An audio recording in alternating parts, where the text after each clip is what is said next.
He's very talented. So I think that we should combine with him. His God here will help us shine. Federal red light, drag race limo lands through red lights. Mad faces become slash faces pulling gas stations. Money clips filled with Franklins, money green Wally's thinking. Crackheads washing my windows, I'm rolling Indo. Plus rolling Indo, it never endo. Bitches in the ride playing Nintendo. Internet inside the headrest. I used to be possessed by stress, now I'm in the text. While you still frontin' with text, getting bent off your whiz welfare check. Petty burglar, confetti herbia, you ain't a player, you's a car thief. Yellow teeth, shit breath, paper chasing. In this race, niggas like you will get left. Facing death, your last breath was on a project step. Half step, niggas sleep, I never slept. Shit is deep, quiet is kept. Niggas speak, trying to test my click thick like lining in your vest. Peep the Wild West, style I finesse. Mad laws like to profess, I don't fess. Mad guards like the tribe of Koresh. You can't do me wrong, God write rhymes in cuneiform. Why you blind niggas mistake the sun for the moon? 500,000, shine like star, blow like arms, so controller of the universe. Arm, leg, arm, head. Farm your progress, I progress on a conquest. Who want test Elliot Ness? I blow spots like David Koresh. My young thugs rock flavors of guns and bust big guns. Calico spitting out of black hoopies with V12 engines. POLO suit, new Air Jordans, ice rain change. Much loot, never caught in the truth. Tracked in the square, atmosphere, pretty thug in your club. If you shit whack, we pull the plug. If you act fat, we crack the style bottles over your head. Whip your ass like you spoke to the feds. You wet though, Petro, Heckle and Jekyll. My tech blow, gun clap, niggas feet tap like step shows. I flex low, in the expo, on the phone with Esco. Firm lounge with a cess bro. Burn towns down, AZ collect dough. Round the world espresso, 500,000. Gold cup, fresh glow. Bitches go nuts when we roll up. We don't front, we rolled up. We pulling off, bitches screaming out, please hold up. These roll up, trees blown up. We got warrants for all the MCs blown up. Cop sergeants hard as hard and Jake's ease on up. Partners while we get these G's on up. It's the gardeners that makes us marvelous. To break us, it's harder cuz some iller shit done started up. 500,000 dicks hard enough to keep your bitch click charged up. She lick dick to the guard bus. Player bitches big cards up. Stunts fuck on conference, Versace pumps. She know Foxy, nature count the Cuban Rocky. Shooting by me in the flyby with two mommies. Thumping Mary, you remind me. Then my man behind me in the 5B. Drive beside me, told my thumb pardon me. Peace God, how will I be? You know, that's enough. Enough said. Greed, lust, hate, and envy will destroy us. 500,000 will be our speak. Enough said.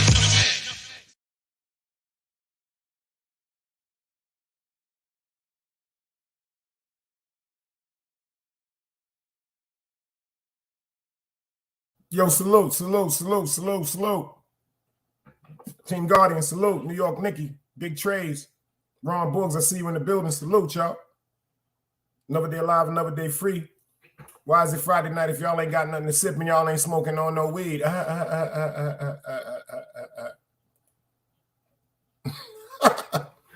It's fuck your motherfucking feelings Friday. I'm letting y'all know that right now. I'm on my shit. Wouldn't give a fuck. Haters, tag all the haters. All the people that's blocked, you can tag them too. It's fuck your Friday motherfucking feelings on the Back Block Chronicles. You are now rocking with the motherfucking best. Let's go. How y'all feeling tonight? How are y'all feeling tonight? Let me hit my man half up right quick. Had to hit the guard half up. Let me hit the guard half up right quick. Pardon me, y'all. Got to hit the guard half up because half say, yo, Dice, I ain't get the notification. Don't worry about it. I got you, baby, bro. I got you. I'm about to put it in. I'm about to put it in.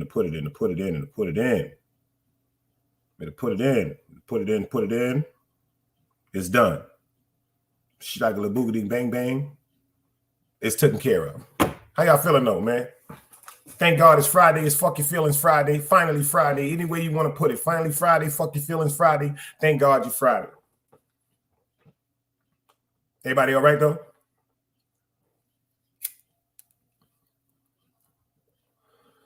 I was actually watching a little bit of the Lakers game. You know what I'm saying? The Lakers, they got something different on their mind tonight. But you know, unfortunately, I had a funeral today. Didn't go to the funeral. Went to the wake yesterday. I have another wake to go to tomorrow, but I'm not going to a funeral Saturday. And I actually went and chilled with my cousins and them early, and I came back to the house. I just laid down. When I went to sleep, the sun was up. When I woke up, the owls was going, hoo, hoo, hoo. You know what I'm saying? But I'm good. I'm good. I'm definitely alive. Yo, let me tell you something. If y'all been watching, did y'all watch YouTube tonight? I got to talk about this shit. Shout out to the niggas that can pay their motherfucking StreamYard. That's the first thing I want to do. Shout out to all the niggas that can pay their StreamYard. There's a bunch of bum-ass dirty niggas on YouTube. But did y'all see this dirty shit tonight? Yo, one thing I can't stand, y'all. Fuck it. It's Fuck Your Feelings Friday, so I'm on my shit. If y'all don't want to hear it, you can leave now. Respectfully.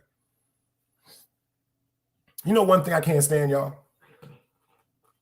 Is there anybody that can tell me one thing I can't stand about a woman? I ain't bashing. I'm just talking about something. Can I tell y'all one thing I cannot stand?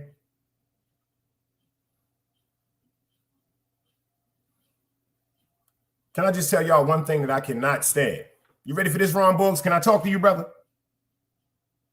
Can I talk to you for a minute, Ron? Trace, can I talk to y'all for a minute? One thing I can't stand is a drunk bitch. I'm not talking about a woman that'll sip, you know, and get the mood right.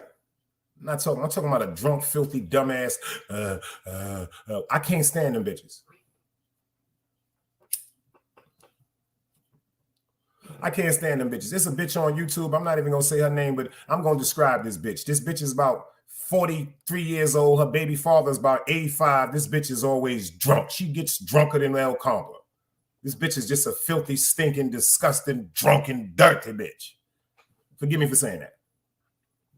And the reason why I said that about this stupid, dirty, stinking, drunken, filthy bitch, because when I first started the Big Dice Chronicles, she was one of the drunk, filthy bitches. Big up, Dice. Yo, I'm bedroom. I got my blood clot. This shut the fuck up. I hate that stupid witchcraft-looking bitch. I hate that witchcraft-looking bitch. Stinking, dirty, filthy, bum-ass.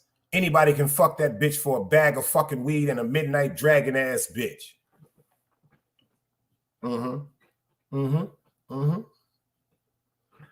And you can't tell. See, that's the most unattractive thing to me.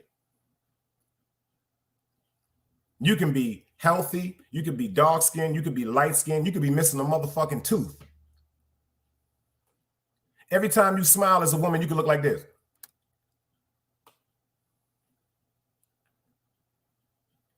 You can have a gold tooth in the front of your tooth like Mike Tyson. But let me tell you something.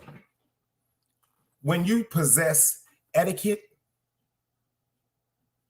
and character, that supersedes anything of physical beauty to me.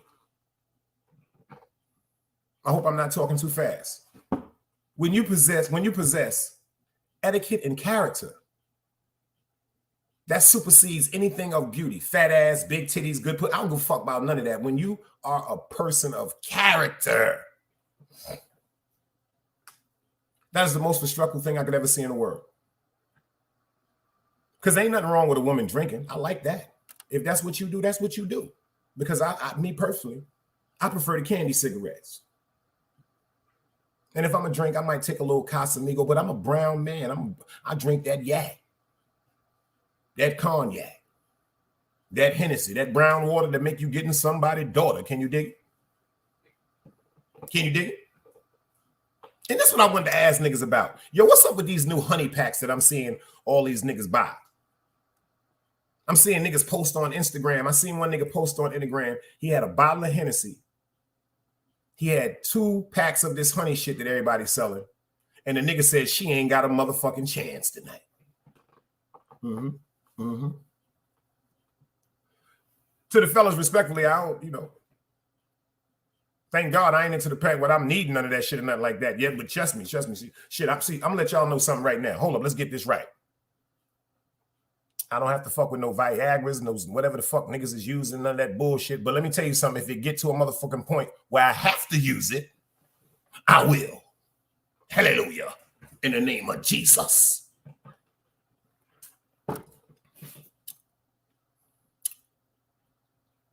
The reason why I'm talking about this, I heard my female cousins talking about this today. Now they got a honey for women. Did y'all know that? They got a fucking honey for women now. That shit come in a pink pack. That's supposed to tighten up the vagina and get it a little wetter if that pussy a little deader. Can you dig what I'm saying? Excuse my language to the women independent, you know what I'm saying? Yeah, Ron Boogs, that's a fact. You know who I'm talking about. Yeah, what's up, bitch? Yeah, the dumb bitch always up on YouTube. She's everywhere. The bitch is just a fucking YouTube whore.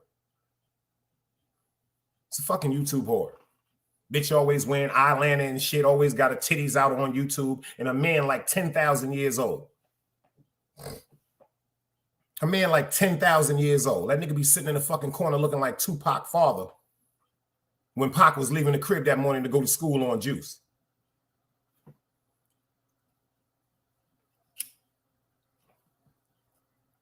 And I'm going to keep it funky. See, this is Fuck Your Feelings Friday, so Big Dice going to tell the truth. A lot of you bitches that's running around drinking all the time, your pussy stink. That's a fact. Oh, excuse me. We in the back blocks. Fuck that. Your pussy stink.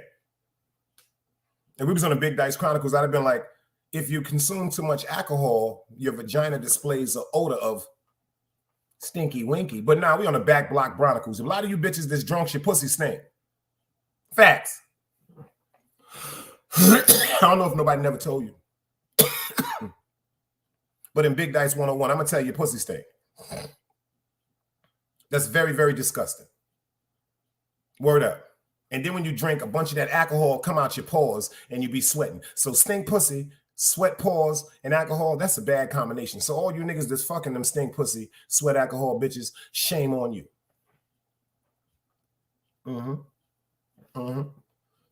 See, because a lot of niggas don't possess this thing like Alfalfa said on the Little Rascals. Alfalfa said something a long time ago. He said, Spanky, a lot of people don't have personality. Yeah, a lot of motherfuckers ain't got no personality. Yeah, niggas ain't got no fucking personality. So they have to do such things like fuck fat bitches. Ain't nothing wrong with the fat chicks. Shout out to all the fat chicks. I'm just talking about the niggas that they don't have no choice. All they can pick is fat chicks. Ain't nothing wrong with a double cheeseburger. As long as you got a good heart. Ain't nothing wrong with no double cheeseburger. Ain't nothing wrong with no Slim Goody. Back in the days, they used to be like, Slim Goody. My name Joe, your name Woody. Come on over here and let me tap on that putty. That's what them old timers used to say on Utica Avenue. Slim Goody. My name Joe, your name Woody. Come on over here and let this old man tap on that putty. And now I'm old. And I still remember that shit. Ain't that some shit? Ain't that some shit? Ain't that some shit? And shout out to all the real that overstood what I was saying.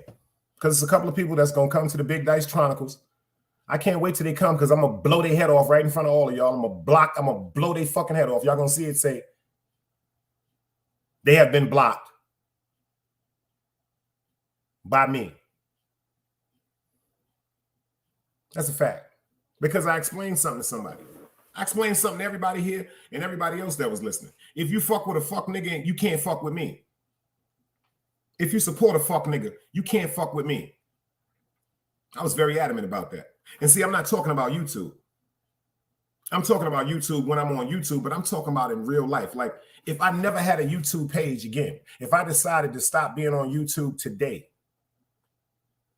I hope the impression that I left in y'all heart is to be real to yourself. I hope the impression I left in my heart is, even though I'm no longer on YouTube to watch, you won't come to YouTube and gravitate to the foolish shit on YouTube, because the shit displays and talks a lot about your character and volumes, the stuff that you consume and the stuff that you let entertain you.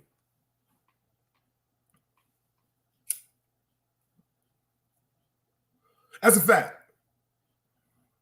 Because a straight man is not going to no gay strip club. Am I correct? You would never hear a straight man say he's going to a male strip club to look at men. You would never hear a straight woman say she's going to a female strip club to look at women. You never see a man of character go to an event where people are sexually abusing children. When you got character, certain shit you just don't fuck with.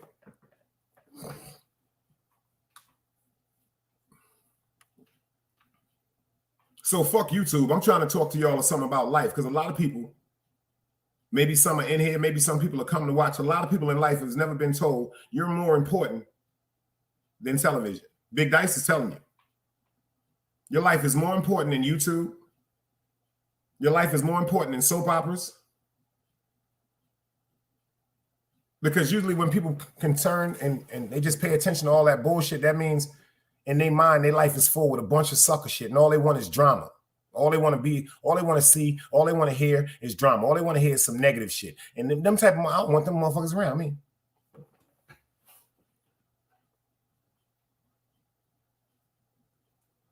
I don't want them motherfuckers around me. And if y'all fuck with people like that, I don't want y'all around me. I'm going to say that again. If you fuck with motherfuckers like that, Big Dice is telling you you're not welcome on none of the strips. You ain't welcome on the Big Dice Chronicles, and you're not welcome on the Back Block Chronicles. And to my mods out there, certain murders on this YouTube, y'all ain't going to have to take care. I'm going to personally, responsibly blow niggas' heads off. I'm not going to give that. I'm not going to leave that burden on y'all. I'm going to let y'all know I'm not going to ask y'all to do nothing that I won't do. See, that's what a real general do. A real general ain't gonna send a bunch of people out to kill and scared to death to kill. See me, a real general will kill first. A real general will teach a real student how to kill. I'm making sense? A real general will show a person how to kill. I'm not talking about physically hurting someone. Don't let that go over your head, because some people get misconstrued. I'm not talking about physically hurting somebody. What I mean is a real person will tell another person and show them how to move. And will show them how to cut off and kill anything negative that shows up around them. That's what I meant. I don't mean physically stopping somebody's life or harming them. No, I mean just cutting off the bullshit.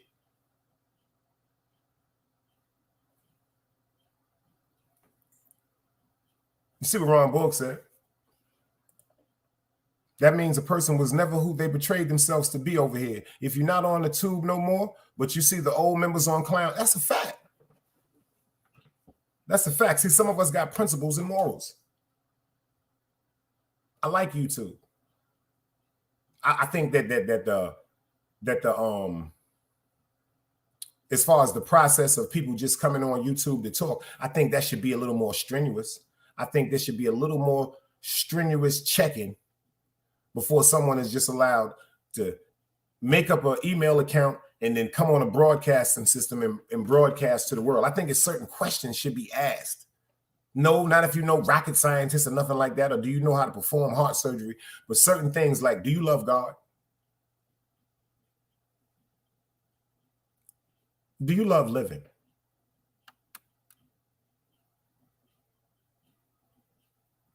Do you love to see other people living? Certain questions like, do you want to die? Do you want to kill someone? Would you like to see someone kill someone? These are certain questions that should be on an application before a person is allowed to get on a broadcast and just broadcast and communicate to the world, because there's some fucking weirdos out here. That's all I'm saying. Shit, it's some shit to be making me feel like I'm crazy sometimes, but I ain't no weirdo. Crazy and weird is two different things. Crazy and weird is two different things. And I ain't no weirdo. I'm not going to entertain no weirdo shit. I ain't going to be a part of no weirdo shit. And one thing I'm not going to do is entertain no fucking drunk clown shit. I hate a fucking drunk. I hate a drunk man. I hate a fucking drunk woman. I don't care if you drink. I don't care if you want to get so drunk that you might forget to get up and go to the bathroom. But if you're going to do that and become that type of character, do that in the confines of your home where it's just you, where you won't make a spectacle, and it won't be so easy for someone to judge you for who the fuck you are by the characteristics you're displaying in the street. If you get drunk and get loud and obnoxious and vulgar, stay your ass in the crib and stay the fuck away from people. Holler and scream at yourself. Got these drunk, dirty-looking motherfuckers just getting up on YouTube to talk about how drunk and dirty they look. Don't have no content, don't have nothing to say, don't have no upliftment, don't have nothing positive to say. They just drunk. They just drunks. Everything is a laughter. Everything is, I'm a drunk clown. Would you laugh with me today? That's some dumbass Mr. Rogers shit.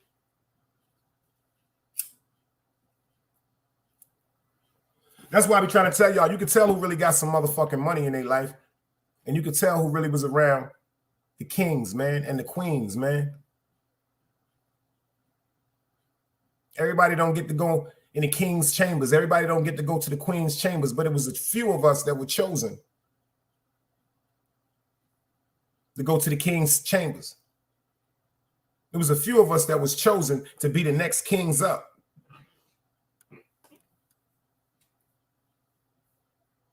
Notice that it's a few of us chosen to be the next kings up. And then that torch was passed.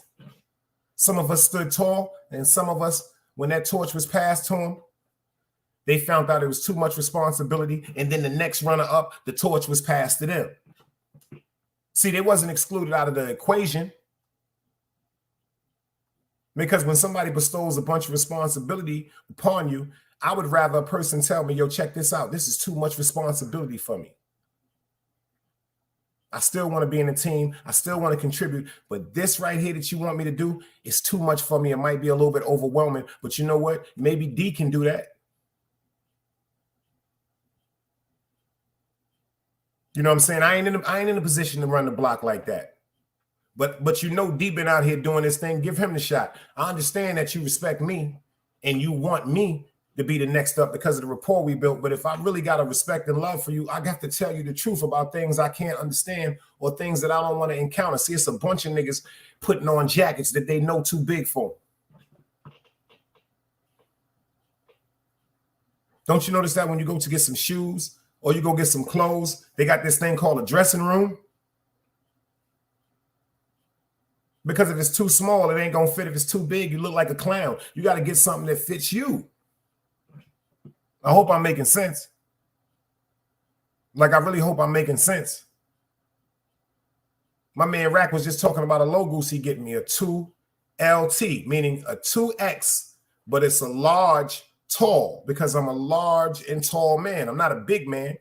Polo has big now for the people that's more healthy and huskier, but they also have a tall LT for the men that's long and slim, like myself, like Ron Boggs, for the taller dudes that with the long arms. You dig what I'm saying? You got to learn how to wear what's right for you. Back in the days when we seen them chicks in the Guess jeans and the Levi jeans, we didn't want to see no chicks that had a bubble that was a size 28 wearing no pants that was a 44. That don't make no fucking sense. If you wear a motherfucking 28, we want to see you in a pair of motherfucking jeans that's maybe a 25. Am I lying? Because we want to see that bubble jump. Niggas on, yo, this shit on YouTube, yo, I be laughing, man. That's why ain't nobody blocked on the Back Block Chronicles. Anybody can pull up on the Back Block Chronicles. Haters, all that. Pull up, come get fried. I will fish fry your ass over here. And to some of the ones that think, quote unquote, they need some direction in the move, the way they moving, get on over here and get some of these motherfucking lessons, man.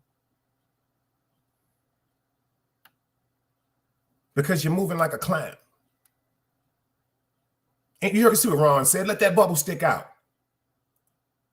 If you got a bubble, let me see it, girl. Don't be walking around like you got no motherfucking pamper on. Don't no man want to see no beautiful woman in no goddamn sweats with no pamper. Nobody wants to see no fucking pamper. But a man do want to see a bubble, a silhouette of some shape, something that, you know, intrigue our mind for imagination. Even if we're not going to be with the person, goddamn it, it's all right to wish. It's all right to hope.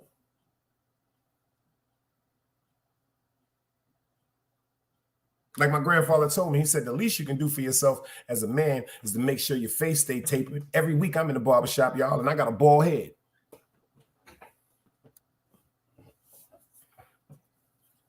Every motherfucking week, I'm in a barbershop, whether I'm down south, New York, Atlanta, Cali. I don't give a fuck where I'm at. Every week, I'm going to find me a barber to cut my motherfucking hair on Saturday or Friday night.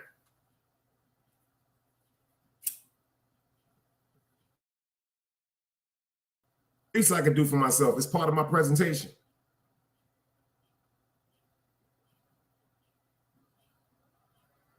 It's part of my presentation. That's a fact. Ron said, at least make the motherfucking drinks want to keep coming, man. It's part of my motherfucking presentation, man. Yes, a lot of dudes that grow their hair out to make their beards come in. I'm thinking about growing my beard in again, but let me explain something. Just walking around without your shit lined up, looking stupid, looking like a savage. Just looking like one of them niggas that be at the train station waiting to snatch somebody pocketbooks. That shit is... Yeah, you notice some of these niggas on YouTube be looking like some of the niggas that be standing at train stations and gas stations asking for change and shit to pump gas in the motherfucking tire. To pump air in the tire and gas in the car. These niggas is filthy. But I'm glad a lot of these niggas is on YouTube because I'm starting to see how filthy motherfuckers is. Because motherfuckers is following that shit. Motherfuckers is filthy. It's all a blessing in disguise. Anything I've went through in life, alhamdulillah, I've took it as a blessing in disguise, especially on YouTube. Look like Ron said, looking like a fucking car thief. Niggas up here looking like slaves. Niggas on YouTube looking like slaves. Like niggas live in a barn. Like, oh, you're like, niggas is crazy, my nigga. But that's supposed to be who our kids supposed to be, looking up and inspiring to be. I don't want my son to be a fucking dirty, filthy, looking like he live in a fucking garbage can, walking around in this world. That's the representation of the McLeod name. That's the representation of the McLeod name. I don't do this shit for my first name. I do this for my last. I'm Sharon McLeod's son. And I mean that shit. Like Nikki said, these motherfuckers ain't got no motherfucking pride in their appearances. Did y'all understand what she said? They have no pride in their appearances. So imagine the motherfuckers they fuck with.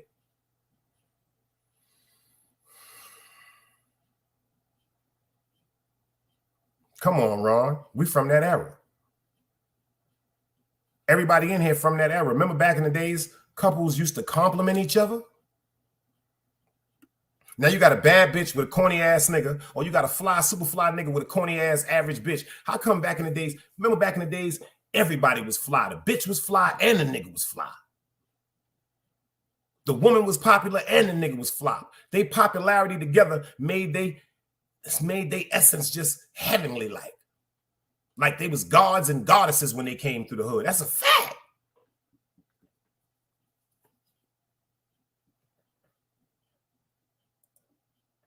He said, that's why I be saying how these people acting all crazy. I mean, they not thinking of how they, first of all, you want to hear some funny shit? You just said something real deep, Ron. Respectfully. I was having a conversation with somebody I really care about. Facts of life. Something you just said, Ron, was very, very important. I'm about to put that shit right back up on the screen.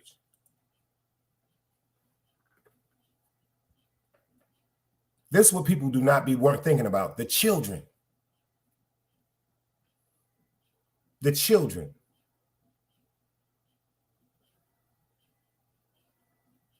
We get so caught up in us and our feelings, we forget about the children. And first of all, it's fuck us once we make children. Some dirty, selfish bastards out here in this world. It's fuck us once we create children. See, like our parents, when they created us, it was fuck them because now it's time for them to pay attention to us.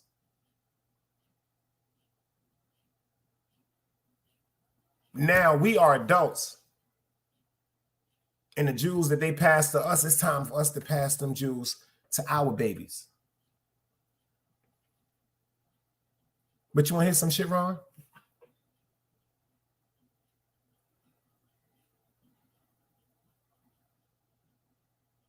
A lot of motherfuckers was never taught how to be children.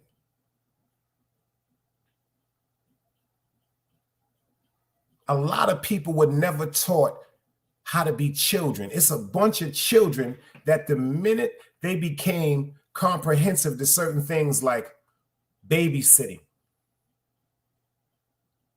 preparing and cooking meals, once they learned these two things right here, a lot of parents transferred their responsibilities and obligations over to the children.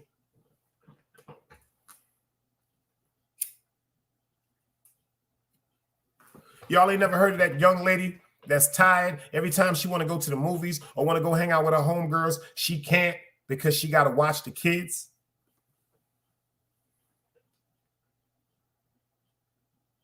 You didn't never hear about the young men that was so centered and kept in the house where their mother told them, yo, I just need you to watch these babies while I'm going out to work. And you notice that these children that don't be allowed to be children grow up with resentment that they conceal.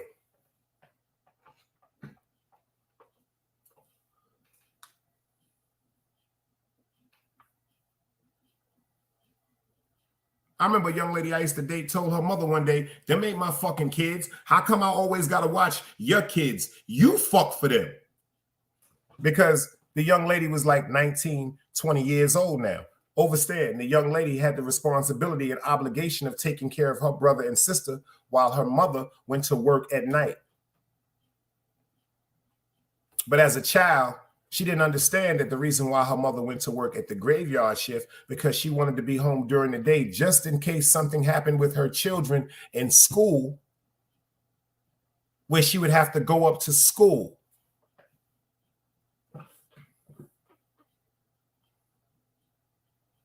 Because she was a single parent herself trying to take care of 5 children.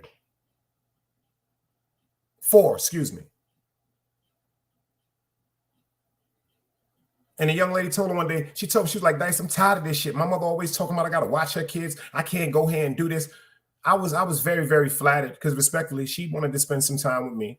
So I was very, very flattered. I was very flattered to the fact that she would even express that. But I said she was wrong. Even though in my eyes, her mother was wrong. But then again, how can I say her mother was wrong if this is the only help that she had?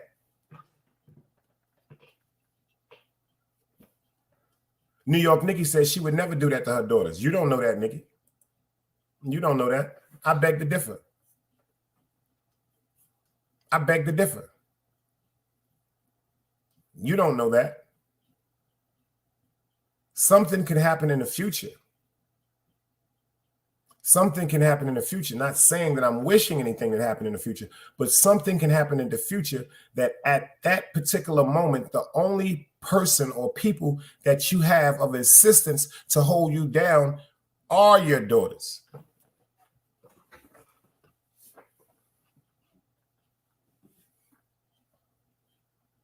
Are your daughters. And that's just a fact.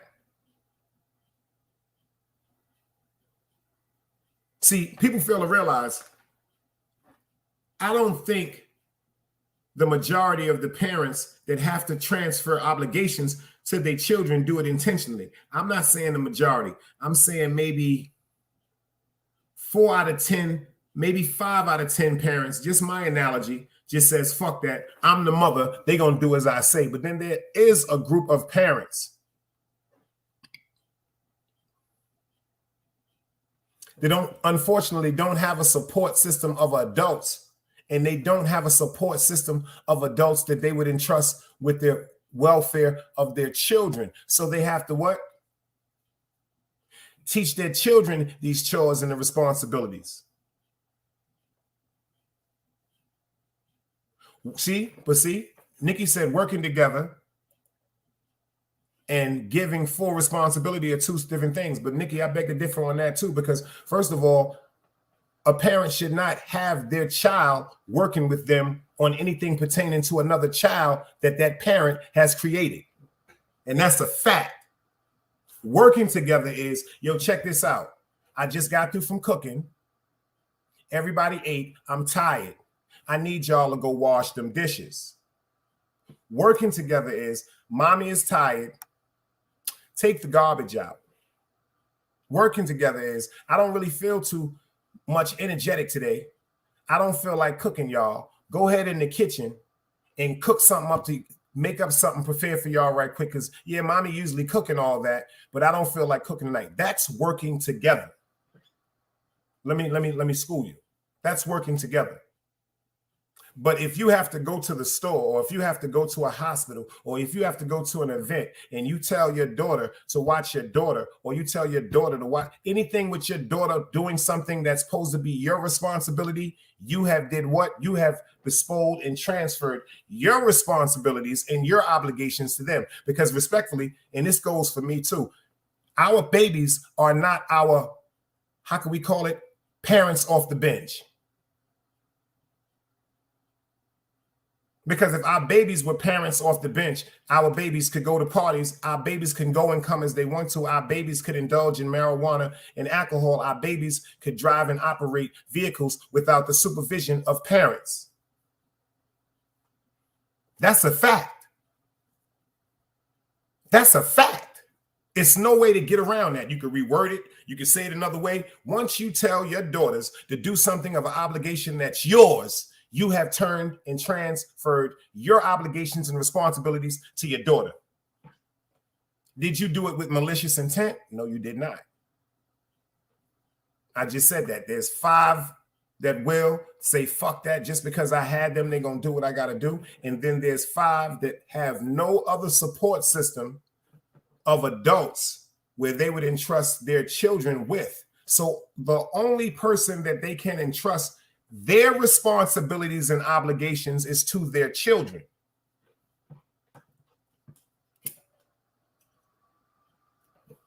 You are now rocking with the best. Please never forget that. Hit that like button. Hit that like button.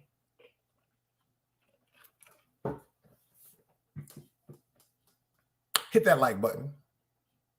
If me and my son is in the house, and I say, yo, son, check this out. I'm going to work. The cable guy is going to come fix the cable guy. I have to go to work. You don't have to go to work, but you don't have to go to school also. This is your free time off. Say this is in the summer. Say this is on the weekend when this is your child's free time. I don't have the right to tell my son, yo, you have to stay here like some parents do and wait for the cable guy to come, or wait for the electrician to come, or wait for the person that's, first of all, that's not our right to tell our kids what we got to do to let them in because we have something to do. What it's our right is to do to find out another way to do what we thought we had to do. Because if that is the most important thing on the agenda for the day, it's your responsibility to make sure it goes through, not your children. Not your children. A lot of parents, like I said, transfer their responsibilities and their obligations on their children. Remember the magic word in the sentence. These are children. And this is why the prime example why a lot of children grow up with resentment against their parents, because when they're children, parents, we confuse them. We confuse them. We tell them what to do, but when they voice their opinions or want to make their own decisions, we automatically stop them from making their own decisions because we feel as though we know what the outcome is going to be. So that's a contradiction. If they're an adult and they're responsible enough to watch children or prepare food for children, they should be responsible enough to make their own decisions and go through life's obstacles without our interference. Am I making any sense? You know, still sharp and still over here. Am I making any sense?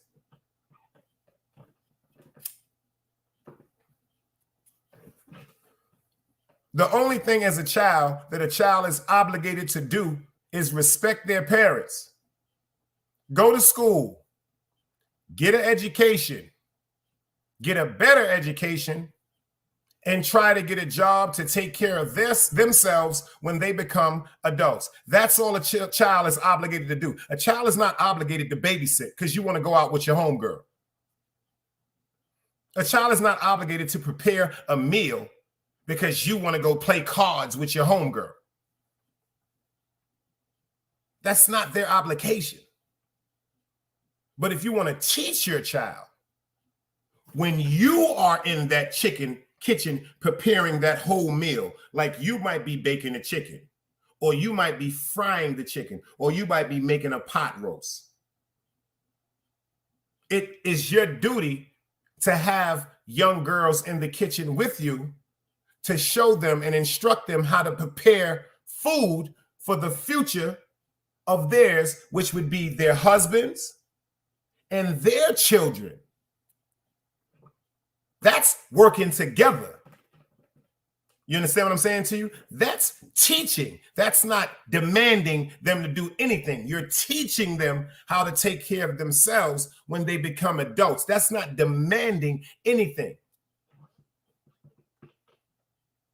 There's a big difference, y'all. There's a big difference. There's a big difference. And Big Dice is here to help you with it.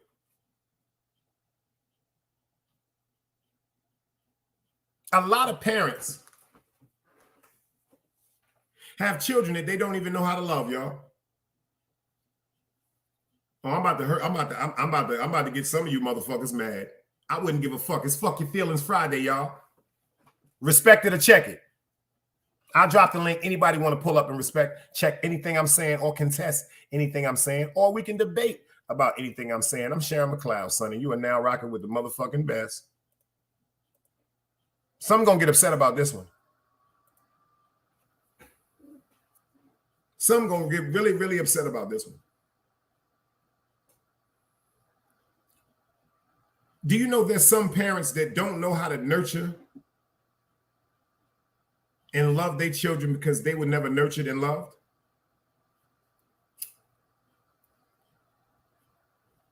You know, a lot of us think because the way we grew up is love. That ain't love.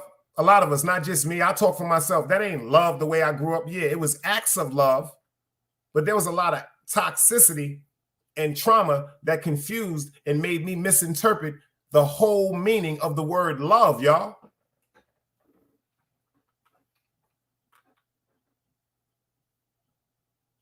I watched my uncle and his baby mother fight for years, but they told me that they were in love with each other.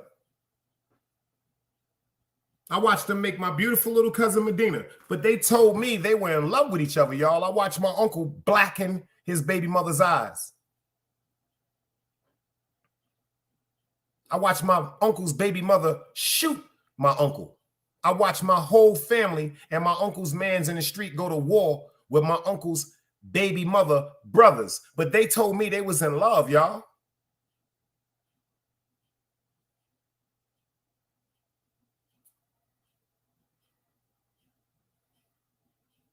I had a grandfather that was so upset with life at times, he would just overindulge in alcohol.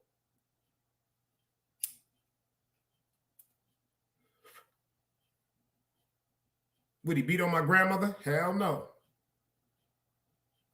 But he would beat on himself. He would beat on himself, y'all. No, he wouldn't punch on himself or nothing like that. But he would beat on himself for mistakes that he's made in life. Like we do. We beat on ourselves. We just tell ourselves, oh, you ain't shit. Oh, you fucked up because you did that. Yeah, you wasn't shit. You was fucked up when you did it. But when you admit to yourself that you was fucked up and you wasn't shit when you did it, you have been absolved. See, because when you do fucked up shit, you're not knowing you're doing fucked up shit because you're going through a fucked up part in your life mentally. So everything you're going inside, you transmitting to the world and you don't even know it. The people that's coming up every day just wanting to be tyrants, coming out, disrespecting people, bothering people and shit like that. Yeah, fuck them niggas. They all should have been swallowed. No, I'm talking about the people that's going through things and don't even know that they're transmitting the pain that they going through. This motherfuckers hurting and don't even know they hurting because nobody never asked them. You notice that? Motherfuckers never had a conversation. Yo, what up, my nigga? You chilling? How you doing today, my nigga? You notice I asked y'all, yo, how y'all doing? You know why I asked y'all how y'all doing? You know why I always say, how is y'all day going? How's y'all week going? Because I be having some hard days and some hard weeks. And I know I'm not the only person that goes through this because God chooses his strongest battles for his most courageous and vicious warriors. So I know some of y'all or all of y'all are going through what I'm going through. So I want to make sure y'all all right.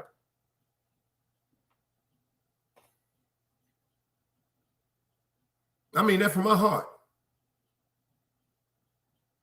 There's some people on YouTube that I've grown to build a rapport with that I love dearly.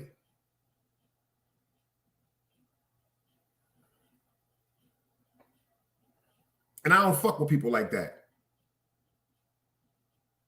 There's some of these YouTube niggas you see all the time talking about how they want to meet this one and want this one and have this one in their house and sitting on the phone talk. I ain't with that goofy shit. I don't know motherfuckers. Niggas is crazy. Niggas is crazy. A motherfucker might come around me, Ron. Motherfucker might come around me, Ron, and see how I move for real, and want to make a phone call, man. As you understand what I'm saying. Might want to make a phone call to a stick-up kid. Might want to make a phone call to the police. Anything. It just might just want to just have an evil vibe because a nigga feel as though his life ain't going the way mine's is. And little do niggas know. Do you know how much pain and struggle I go through, y'all? Like real G shit, Ron. You know how many times I go to sleep asking God not to wake me up? Niggas don't know what the fuck I be going through. And it ain't because of no crazy shit. It ain't because of no miserable shit. I just miss my mother. And I think everybody in life comes to life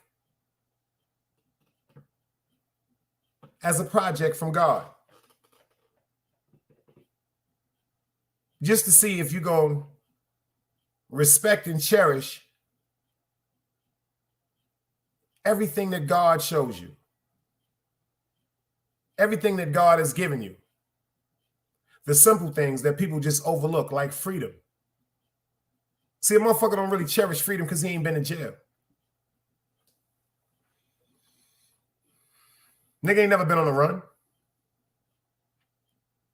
Nigga don't know what it is to be in one of his man's crib and can't even really go to sleep because he's not even sure if the nigga gonna call the police and they gonna be woken up with. Niggas don't know my motherfucking life, man. Niggas be talking that shit, but niggas ain't right like that, man.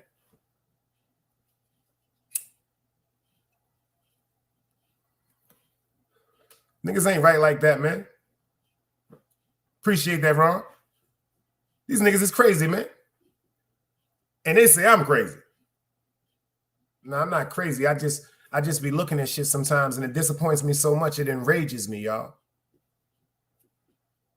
I ain't no back to Africa nigga. Nah, I ain't none of that. I'm God body. But I know one thing, the excellence and the importance of a black man and a black woman is really underrated. And we're giving them the same reason to look at us like we these dumbass niggas. We're not. Well, I'm not. I don't know about y'all. If you're not one of them dumbass niggas, you can put it in the chat because I know I'm not one of them dumbass niggas. I am not one of them dumbass niggas. And I'm so proud of that because there's so many dumbass niggas. It's niggas on YouTube talking about this is all they want to do. Yo, Ron, I'm lying. This niggas on YouTube talking about, yo, this is all I want. I just want me to help me, please. I want to be monetized. This is my thing. I'm tired. I just want, shut the fuck up, pussy. Fuck you mean that's all you want is YouTube, you dumbass nigga. I'm trying to get eternal peace within my heart. And this motherfucker's coming up on YouTube, Ron, talking about all they want is to be monetized. They want to be monetized. They want 1,000 subscribers. Fucking dirty ass, immoral bastards. That's all they care about is 1,000 subscribers. Yo, I never knew, yo, Trays, all jokes aside, my nigga, I never knew what it was to 1,000. Yo, Trays, we've met in real life, man. Yo, listen to me, Trays. Niggas just want to be, they want to be monetized on YouTube, nigga. Ain't that some shit, y'all? Yo, Ron, this nigga's getting up here. This is all I want to do. Just please help me, man. If you know somebody, tell somebody. Please subscribe to me. Yo, do me a favor, y'all. Please, man, because man, this is all I really want to do, man. This is all I really want to do, man. Please help me. Like, shut the fuck up, pussy. If that's the case, nigga, get to that block, nigga. If your motherfucking hunger in your belly is to that dire part, nigga, get to that bank, nigga. Fuck is niggas talking about, man? All you want to be is monetized.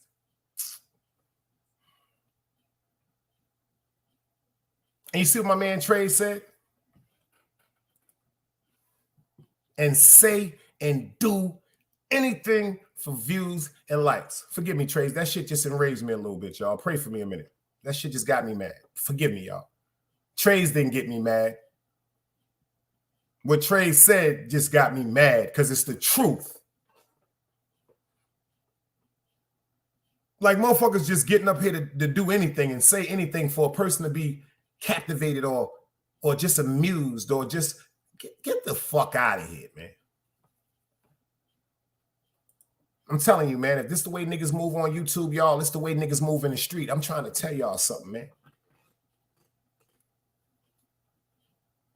If this is the way niggas move on YouTube, y'all, this is not a characteristic that can be cut off. This is how niggas move in real life.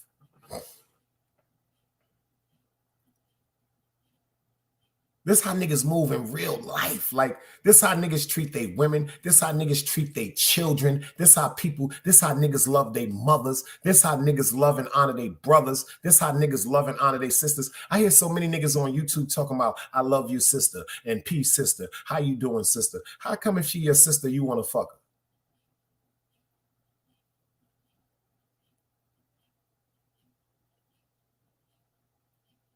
If that's how you feel about her, if this woman is really someone that touched your heart as your sister, meaning a person that came from your mother and father, that came out your mother's womb, why you want to put your dick in her?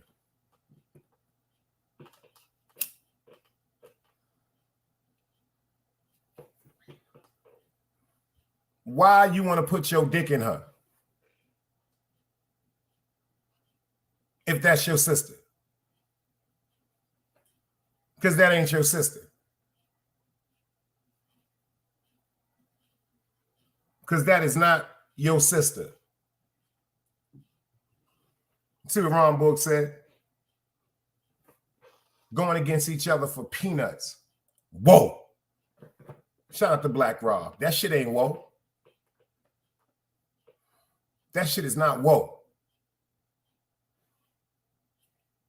That's why I told y'all certain shit I be laughing at, because shout out to the real that decided to find out the truth. You know why I never got, let me tell you something. This the realest shit I could ever say, y'all, and I ain't gonna switch this story. You know why I don't get mad about YouTube? Because some of the shit that was said about me is just fictional shit.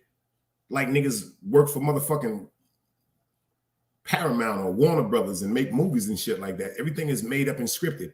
But everything, I'm gonna say this one more time. This is Fuck Your Feelings Friday. Everything you've heard me say on YouTube out my mouth has been the truth.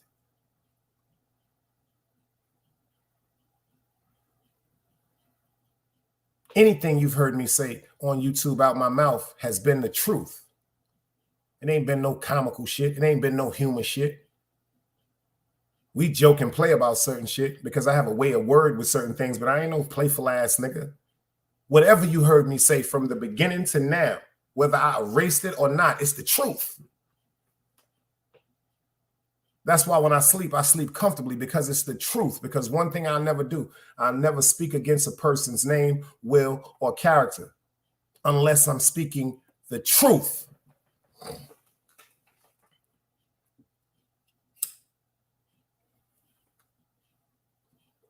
So if I say you a fucked up hoe ass nigga, you a fucked up hoe ass nigga.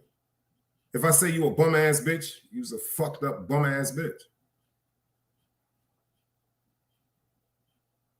See, the good thing about being hoe ass niggas and bum ass bitches, these are situations that could be corrected if you want to correct them.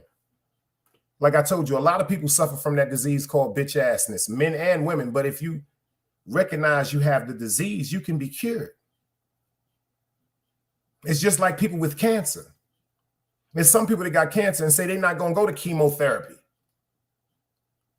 because they feel as though they just going to beat it. And then there's people that go to chemotherapy and they beat cancer because you know what? They admitted and came to the realization that they had a problem. And it's the same thing with bitch assness. It's a bunch of niggas suffering from bitch assness.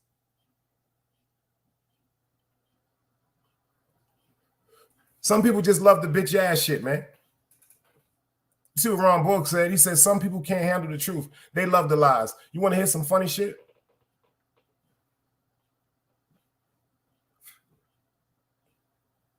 I can't even handle the truth, but I speak it. Only the real understand what I'm saying. I can't even handle the truth, my nigga. But I gotta speak it. That makes sense? Anybody in here understand? Me personally, I can't even handle the truth. My life been so serious, man.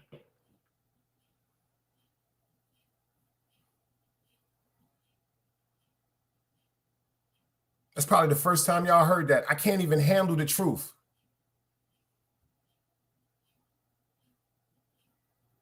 But I speak it and I live it every day. I don't know how to handle some of this stuff that God puts in front of me, y'all. But one thing I know, I can't run from my wars. I can't run from my battles. I can run from your battles. I can run from your wars, and I can run from your demons. Remember the magic word, your, Y-O-U-R. Them are y'all. But I can't run from my demons. I can't run from my wars, and I can't run from my battles within.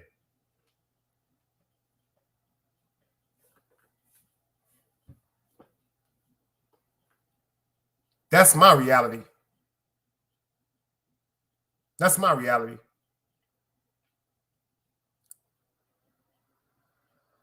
I know that shit may seem crazy, but that's my reality.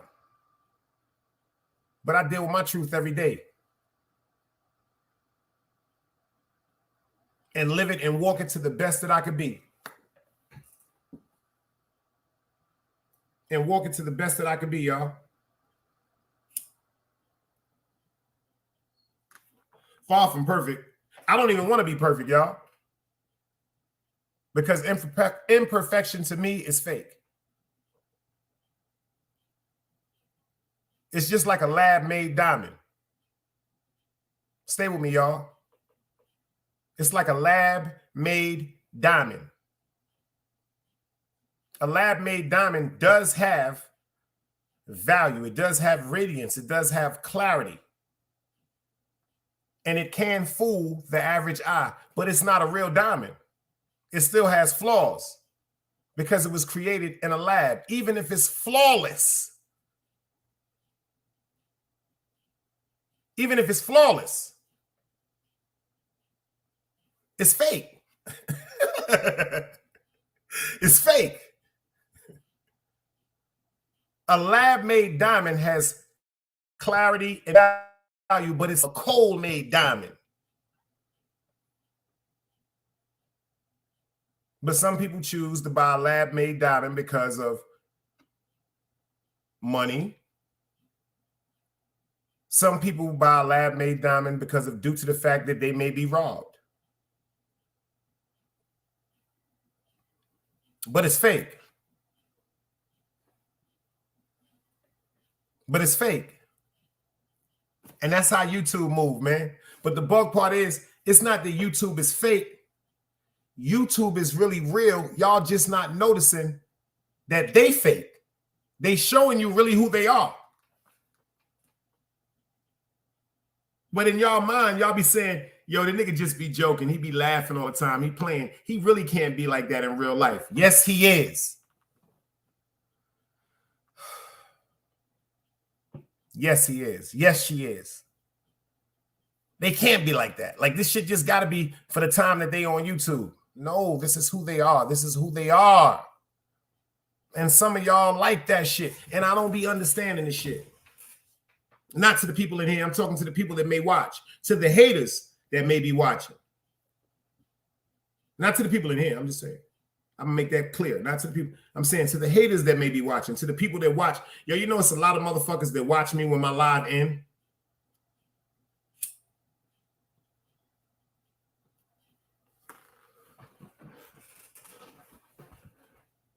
You know motherfuckers will wait till my live end to watch it. Because they don't want to let me know that they were interested in me, and they don't want to give me the acknowledgement that they got the views. Man, this shit ain't about views with everybody, man. It's only 5 people in the building right now. You see me shut it down yet?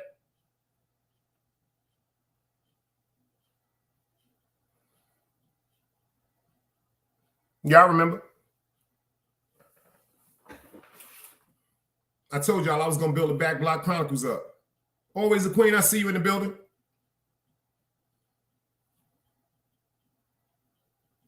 It's just like the designers out there. They got the fake Gucci belts. They got the fake Ferragamos. They got the fake Versace, the fake Balenciaga. It's fake, y'all.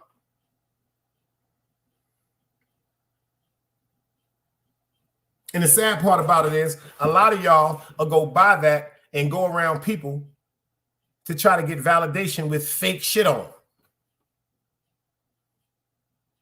Don't you know if you go get a motherfucking outfit from Walmart, if you go get an outfit from Target, the minute you walk to that event that you going to them people trying to be so super fly, they're still going to acknowledge you as the person and the name that you are?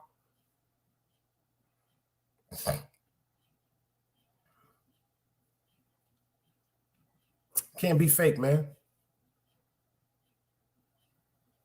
Can't be fake. YouTube is real, but it appears to be fake because of the things that people are seeing.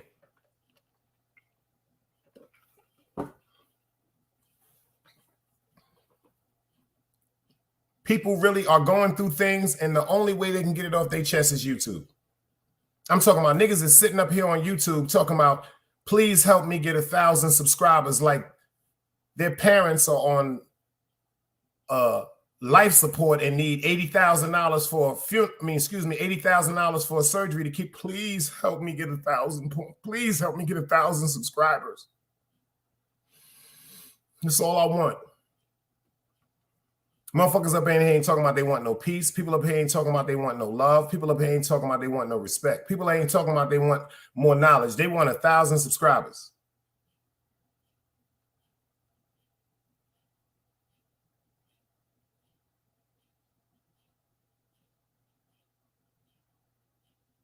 They want 1,000 subscribers.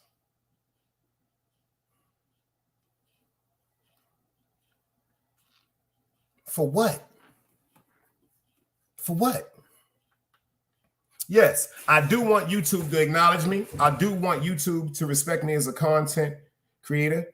And if YouTube feels as though they want to give me some money, of course I will accept that. But I'm not going to get up here and sell myself or switch for $1.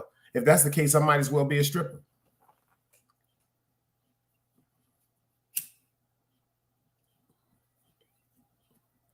If that's the case, I need to take my 300, 6'5" ass into a motherfucking strip club and put on a thong and get up on the stage and shake my ass for some fucking money. And that shit is not happening.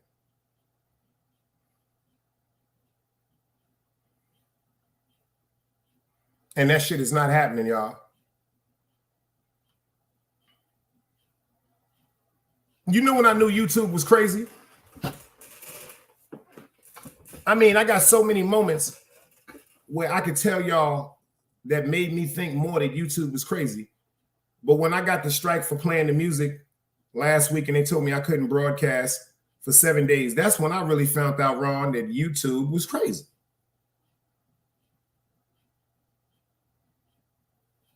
You wouldn't believe the stories that I've heard in the first 72. Matter of fact, the first 48, excuse me, we're going to keep it like that. The first 48, like on TV, the first 48 hours when people did not see a broadcast from the Big Dice Chronicles. Oh, he lost his channel. I'm glad he lost his channel. Fuck the nigga, he lost his channel. I knew they was going to take his channel. Suck my dick to everybody that said that. Fuck or take my channel for what, you fucking dick suckers? Excuse my language to the women in the chat. It's fucking feelings Friday. That's just what I'm feeling. Take my channel for what? I come up with straight content. I come up with spicy, provocative content that may engage in a little debate. And I talk about things that's going on with life. Like with the experience I just went through, rest in peace to my cousin June that just passed away. I'm doing a topic tomorrow night, y'all. I'm going to do it on the Big Dice Chronicles. And the topic is going to be, if a parent dies or is killed, whatever the situation may be, we're not going to, if a parent dies, should the children, babies, should the children be allowed to go to the funeral? Because I know what just went on with my family. So I'm going to do a conversation about that tomorrow night. Like, should babies be allowed to go see their parents in a casket at such a young age? Should babies let that lifelong lasting impression stagnate their way of life and thinking for the rest of their life? We ain't gonna get into it tonight. We'll talk about that tomorrow.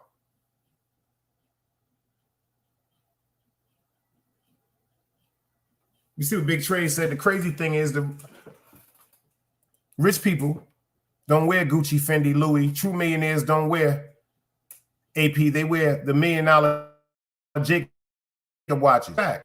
That's a fact. Millionaires don't flash. They use Black American Express cards. Yeah. Yeah.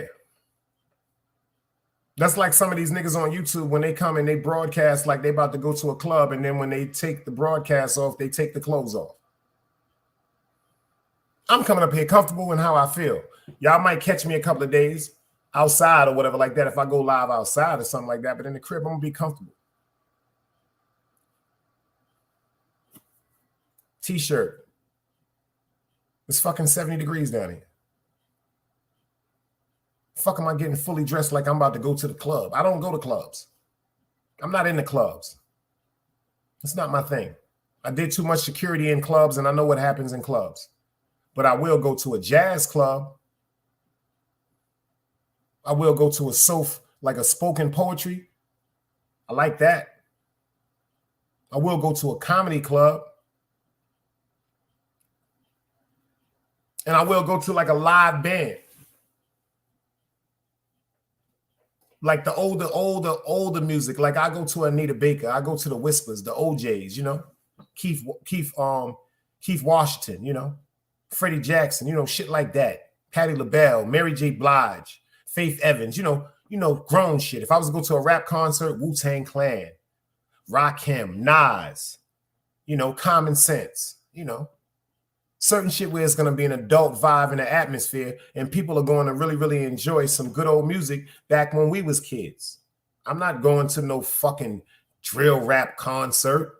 I'm not going to see no King Von, rest in peace, or no Keith Chief, or no fucking DRKF or Rockin' King and going to kill. I'm not going to see none of that goofy shit because that's what niggas going to get killed at. I'm going to a Rakim concert.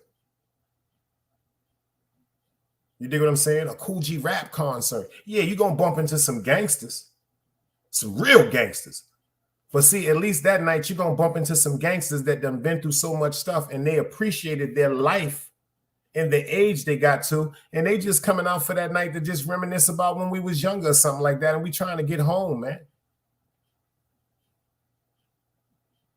I ain't got no time to go to no motherfucking concert or no party where somebody is getting shot or shooting at some motherfucking body. I'm not with that goofy shit. I got a bad foot. I got a corn on my left foot. I get to run and beat and fail and bust my motherfucking ass. You know my hip fucked up, y'all. And I got a bad back. I got a fucking receding hairline. What the fuck am I doing going to a drill concert? But I will go to a motherfucking Mary J. Blige concert. I will go to a motherfucking, what's my man? I will go to a J. Cole concert. You know what I'm saying? I'm into shit like that. I'm not into that goofy shit, man. Anita Baker, wherever Anita Baker at, where Erica Badu at, wherever Jill Scott is at, I'm with all that shit. I like good, calm scening. I like go, see, when you go to I'm in school, y'all. When you go to certain events like that, they know old people got to go to the bathroom. Yeah, because they got bladder problems and shit like that, fucked up bowel movement. So they tell you after about an hour, we're going to take a brief 30-minute intermission where you can go get you something to drink from the concession stand. You can go get your little shot of wine, a little shot of cognac, something to mingle on, and then you can go use the bathroom because, see, them young boys, they don't even got to go to the bathroom. Them niggas could go to concerts for 4 and 5 hours like that Coachella shit. Them niggas out there 6 and 7 hours. They ain't even got to go to the bathroom. I'm not supposed to be in no party or no club with a nigga that ain't got to go to the bathroom for 8 hours. Am I making sense to y'all?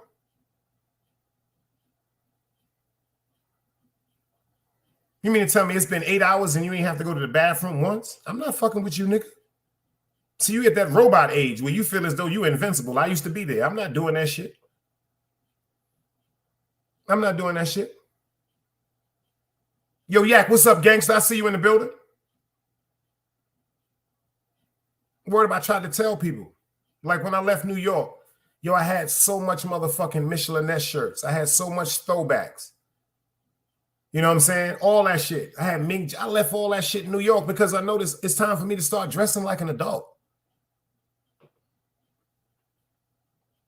If you see my ass with a throwback on right now and a t-shirt and a goddamn do-rag with a hat to the side and some baggy ass jeans and a pair of motherfucking Ferragamo sneakers and a Louis Vuitton belt, you niggas is gonna call me Ronald fucking McDonald.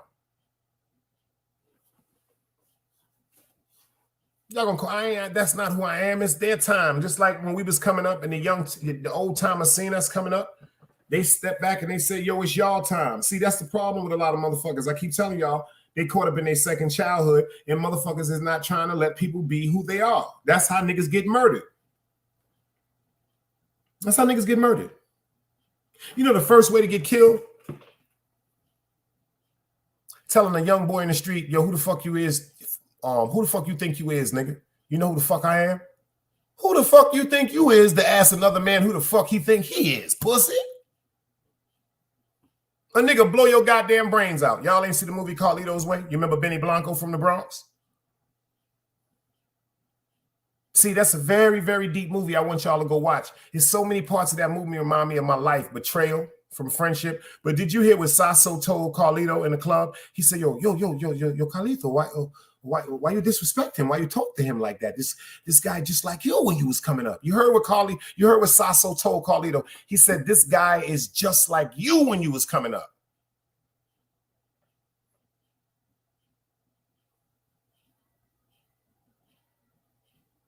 I got 2 cousins named Mike McLeod, Ron. 2 of them, they both down here, dark skin. Both of them. One of them is Michael McLeod originally, and one of them is Michael Riggins because one of them is Michael Riggins because my aunt was a McLeod, but she married a Riggins. So he became Michael Riggins, but his bloodline is McLeod. I got 2 of them.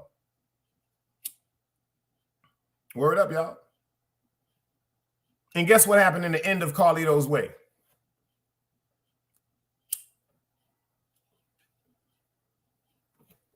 That nigga Benny Blanco killed Carlito, man.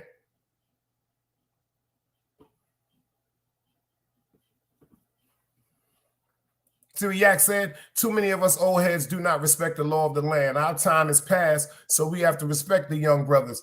Not to tuck our nuts, but respect the position that they are in today. That's a fact. That ain't got nothing to do with being pussy.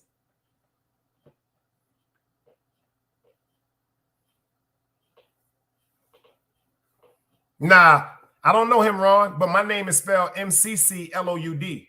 Some McLeods are spelled MCLEOD. But mine's a small c, big C.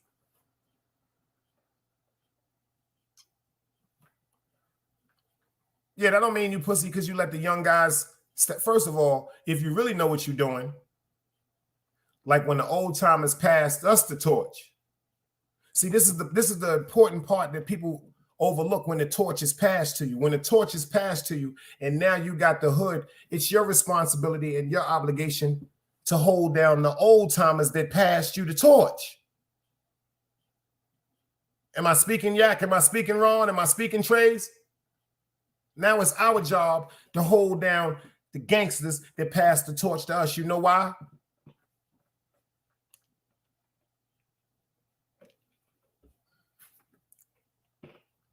Because usually when an OG passed the torch to you, like when I passed the torch to certain people on Utica Avenue when I left, that's our way of saying, yo, I'm too old for this shit, man.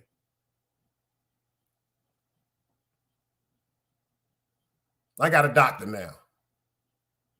This nigga told me my motherfucking cholesterol is up. I got a badass motherfucking knee. I got water on my knee, man.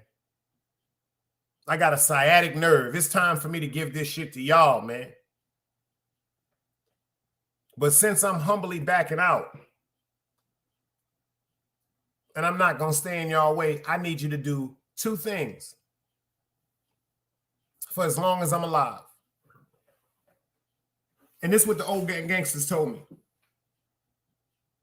Never bite the hand that feeds you. Never bite the hand that feeds you, meaning since I gave you this position, never forget I gave you this position.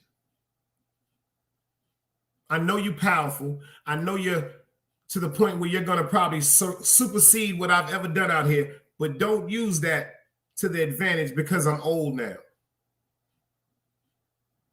I want you to think about when you was young, when you needed $2 or $3 to go to McDonald's. And I gave it to you.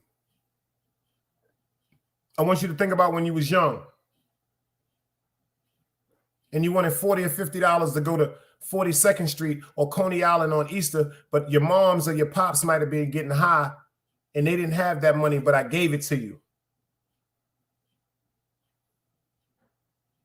Love me and respect me to the day I die and assist me with anything I shall ever need of you. And the second and the most valuable and important thing the OG said when they told to me is never rat. Know what you signed up for. Understand murder, betrayal, jail, and death come with this shit. Never rat. Never fold. And never let them police break you.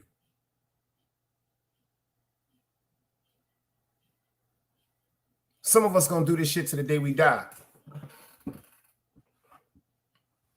That's just a fact. Some of us have been given a fate and a path to walk that we never asked for.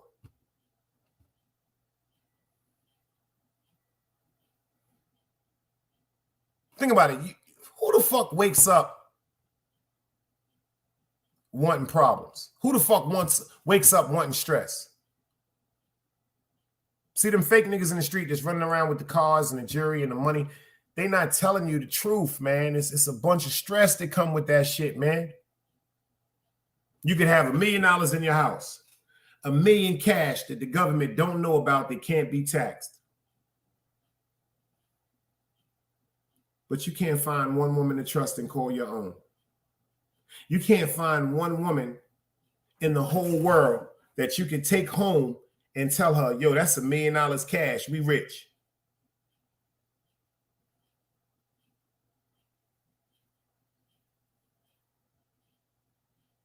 Because you don't know if she gonna see that $1 million and then call that nigga from the past she used to be fucking with.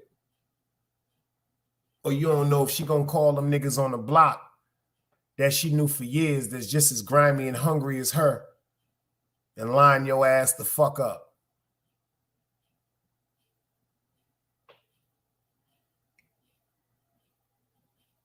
Think about that. Remember the movie Training Day?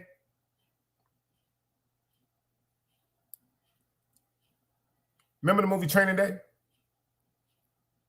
Remember at the end when Denzel Washington and him, he fucked up, he had to take that money to the Russians? Remember how they ran into a man's house and orchestrated an ambush robbery, but they made it seem like they had a warrant because they went there to kill that man for the money that he had in his floor? Think about this shit, man. They took out 1 square cubicle that was out of this man's floor. The man's whole floor had cubicles of money. He had them set up for $250,000 a cubicle. See, when he gave him that shit, he was like, yo, that's 250 in your hand right there. And it was hundreds of them shits in there. You notice what that man was doing? He was sitting in there drinking a bottle of scotch that was $500 a shot.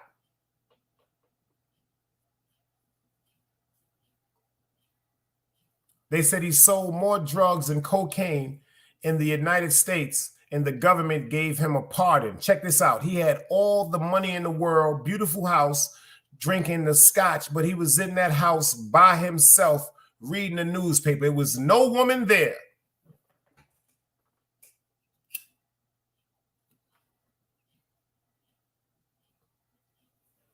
So you mean to tell me, with all the motherfucking millions and millions of dollars that he had in his house, he couldn't buy a woman?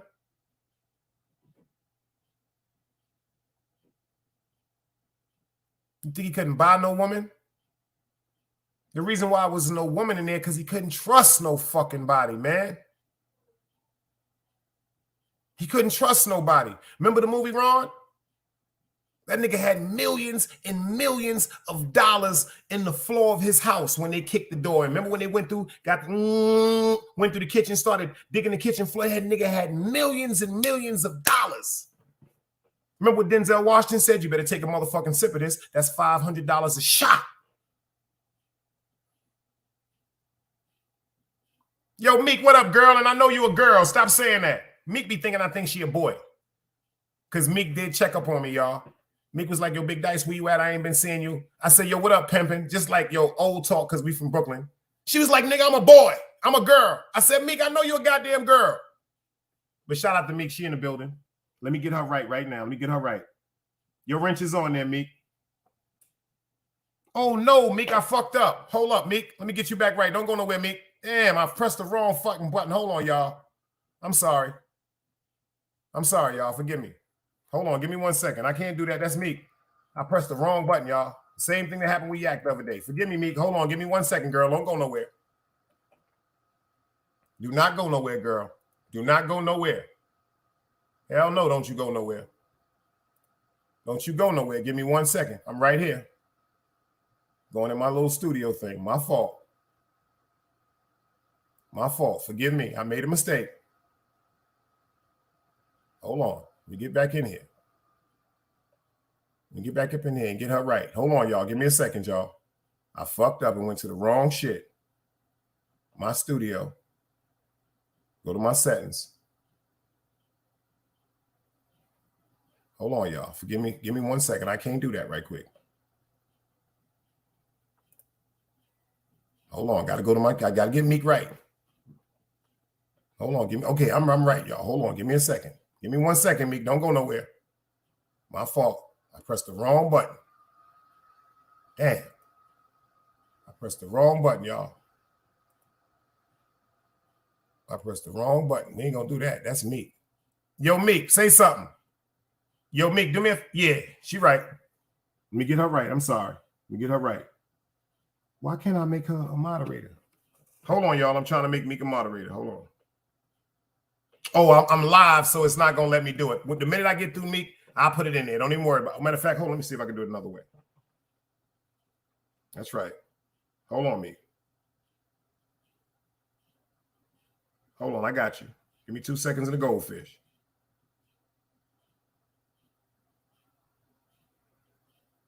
Oh, I got to wait till I get through going live. When you come back, Meek, your wrench should be up on there. Pardon me, y'all. Nah, I'm funny about it. Nah, I don't do that. I was trying to make her a mod, and the shit said hide. I said, oh, my God. I did the same shit the other night with Yak. Yo, nah, Meek family, fuck that. Fuck that. I stopped that shit immediately. I tried that shit the other night. Remember, y'all? I was trying to give Yak his wrench, and that shit said hid. I said, oh, no. That's not what I meant to do. That's not what I meant to do. But don't worry, when I end this, Meek, I'm going to go up there and put that shit up there. Don't even worry about that shit. You locked in because she got her wrench on the Big Dice Chronicles. But y'all, Meek be at work. And when I hit up, I told her, just come on over here. So, nah, I don't do that shit. Hell no. She cool. Meek family, man. My man Rumble turn over in his fucking grave, man. I won't even be able to go back to Jackie Robinson over some shit like that. Meek be done called everybody. You know this nigga Dice bitch ass got a fucking YouTube channel. This bitch ass nigga blocked me. Hell no, I ain't going through that shit. Brooklyn crazy, y'all. Word up. Shout out to Zeus, man. Shout out to Zeus. If you know, you know. Yo, Ron Boogs, you said that shit, yo. My dog, y'all, is trying to commit suicide, y'all. Let me light my spliff. My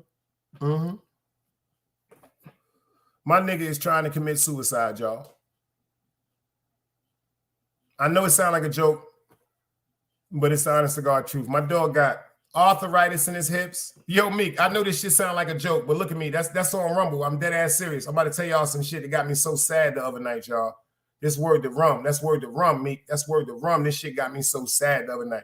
You know when I be getting off the live, y'all, I go out. I swear to God, yeah, it's the truth. You know I'm not joking. Yo, when I get off live, y'all, at night, like I always say, y'all know I ain't got no hogs, but I got them dogs, and I take my dog outside. Yo, let me tell you something that happened the other night, last week. Yo, Meek, you wasn't here. This nigga tried to kill himself. I'm outside, so I got Egypt. She all white. Y'all know that. So I got her on a leash because she just wild. The motherfucker just want to bite shit. So make a long story short, Zeus, he calm. He outside chilling. So I'm outside with Egypt, and I'm walking around my house. Something just told me to look back. I look back. I don't see Zeus. I'm like, where the fuck is Zeus at? Because Zeus is like seal black. So I'm noticing my dog is pulling me, like she pulling me towards the street, and she growling. She's she beefing and shit. I'm like, what the fuck is going on? So she's pulling me towards the street, and I'm listening because my dog got arthritis in his back leg. He's walking, so his foot, like his nail, is dragging. This nigga's in the middle of the motherfucking street, y'all. Like, you know, in the middle of the street where the yellow line is, the divide. This nigga's in the middle of the street just like this.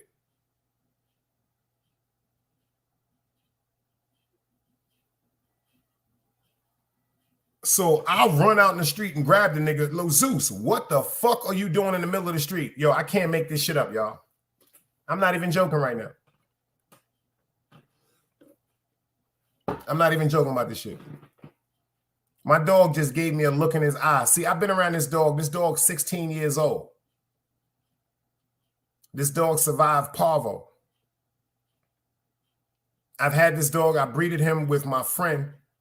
I've had him since I've watched my dog, his father, breed him. Yo, the nigga just looked at me like, let me die, nigga. Word up, Ron. He just sitting. Yo, Ron, he just looking at me like, yo, man, just let me die, man. Like, yo, because my dog, like everybody that knows Zeus, he done bit motherfuckers. He done chased motherfuckers out the yard. He a stud. He done had a bunch of puppies. And now he old. It's just so crazy, y'all. I be out sometimes with him playing during the day. He gets so tired, he'll just lay down in the grass, man. I just pick my dog up, y'all, literally. Pick my dog up like a baby and walk him in the house to the air conditioner and put him on his bed, loving him up, talking to him like, don't worry about it, old man. I got you, man. And I see it in his eyes. I see it in his eyes. I swear to God, Mick, I can't make this shit up. It's like he like, yo, just like, you know how an older person is like you gotta, like with my grandfather, I used to wash my grandfather in the tub. That's why I guess I think about this. I used to wash my grandfather in the tub, head to toe. Head to toe. Because he couldn't like pull himself up because he was strong. I used to pick my grandfather up, balls, ass, all that shit, dry him down, wipe him down with fucking Vaseline and all that. And I seen it in his eyes. My grandfather used to just look at me like, this shit that I like, you know, this like when you're children and you're the grandkids, it's like I see my grandfather look at me and say, what I used to do to you for you as a baby, you're doing for me now as an adult. And nobody don't want to live like that. Like my grandfather I know he has changed my pamper. You know what I'm saying? And washed me up as a baby. So for him to be a big, strong, physical man. And now I have to wash him up and help him get dressed. You see, that takes a lot from people. So that's why when I be looking at Zeus, like I've had conversations, this shit may sound funny. I've had conversations with my animals. I swear to God, y'all, I've had conversations with my animals that we've never spoke. We've never, like, I ain't never, Zeus ain't say, yo, what up, big dice? You chilling? Nah, but in his eyes, it's like we've had long conversations. Like, I verbally told him, I tell him this every day. Whenever you're ready to go, my man, get on out of here, man.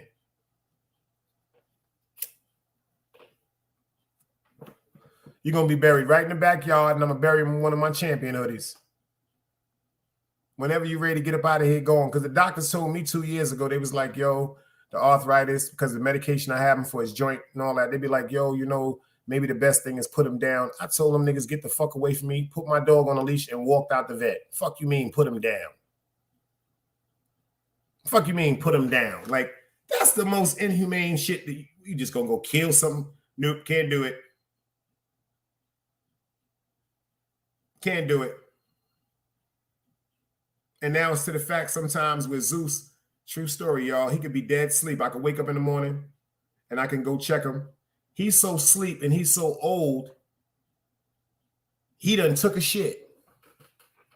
Not no messy shit or nothing like that, like a pebble or a chunk. Not trying to sound funny, not trying to be too imaginary like that. And he's so asleep, he don't even know that he took a shit. So when I wake him up to tell him let's go outside and I clean him up or whatever like that, he just have a look in his eyes like, come on, Dice, man. I can't even, come on, man. Get me out of here, man. Don't do this shit to me. It's like the scene in Dead Presidents when the dude got blown up. Remember he was laying on the ground? He got blown up and then he was like, yo, don't send me back home to my family like this, man.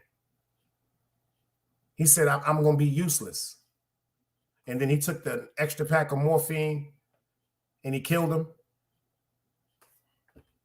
Same thing with Zeus. Same thing with Zeus. Word up. It's the funniest shit. I laugh so much because he be looking at me like, yo, when the fuck is you gonna let me die? But if I crack the motherfucking, like I keep treats for them, like peanut butter cookies, all type of snacks like that. If I crack that motherfucking bin, they got them cookies in it, that nigga jump up and start moving like he in a damn club. Like the nigga 4 years old. That nigga just be like, what up, nigga? Ready? Like that shit makes him turn into something totally different.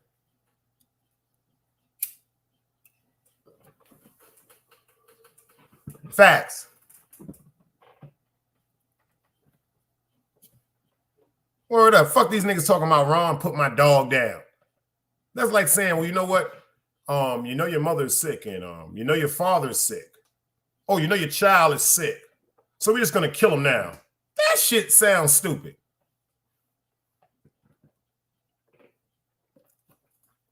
That shit sounds stupid. I ain't doing none of that goofy ass shit. And I see it in his eyes like he's tired. Like he's tired. Poor thing. My nigga's so tired. He's so tired. I'll be outside with Egypt sometime. This nigga go right to the house and lay under the porch. And then we get over there. Nigga just be looking at us. Y'all ready? I take Zeus off the, I take Egypt off the chain, let her go in the house. That nigga be like, yo, it's one of them days, nigga. Pick me up. I'm tired. And this is when I knew he was getting old. You know how some dogs or some puppies, they just don't like to be picked up? Zeus been like this since he was a puppy. He never liked to be picked up. It's times I tried to pick him up like where I hold him now like a baby and he'll flip and jumps, get out my arms. Now he just up there in my arms like, God damn it, I'm about to die. Whole time in my arms, I'm walking, talking to him. You good, Playboy. Don't worry about it, old man. I got you. I got you. He's sealed black. And you see, like right here, I got this goatee. Excuse me, I'm getting my hair cut in the morning. Forgive me.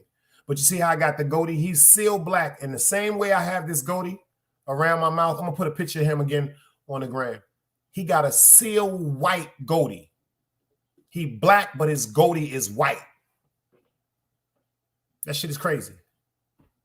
He is seal black, but like right here around my mouth, you see where I have this goatee that's black. His is white. I can't make this shit up, y'all. Fuck they talking about put my dog down. That shit don't make no motherfucking sense. Put my dog down. Put your mother down, you stupid, inhumane bastard. Word up. That's just how I felt like, but I didn't say that to him, y'all. I felt like saying that. Why don't you go home and put your mother down? But I ain't say that to him. I ain't say that to him. And after Zeus, I'll never buy a male dog again. I will never buy a male dog again. I will never accept a male dog again. After Zeus, that's it. That's it. The only way I will accept a male dog again is when I breed Egypt, if I take a male off her.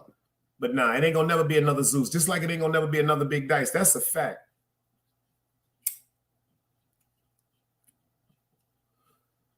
You can tell who a motherfucker is by how they treat their animals.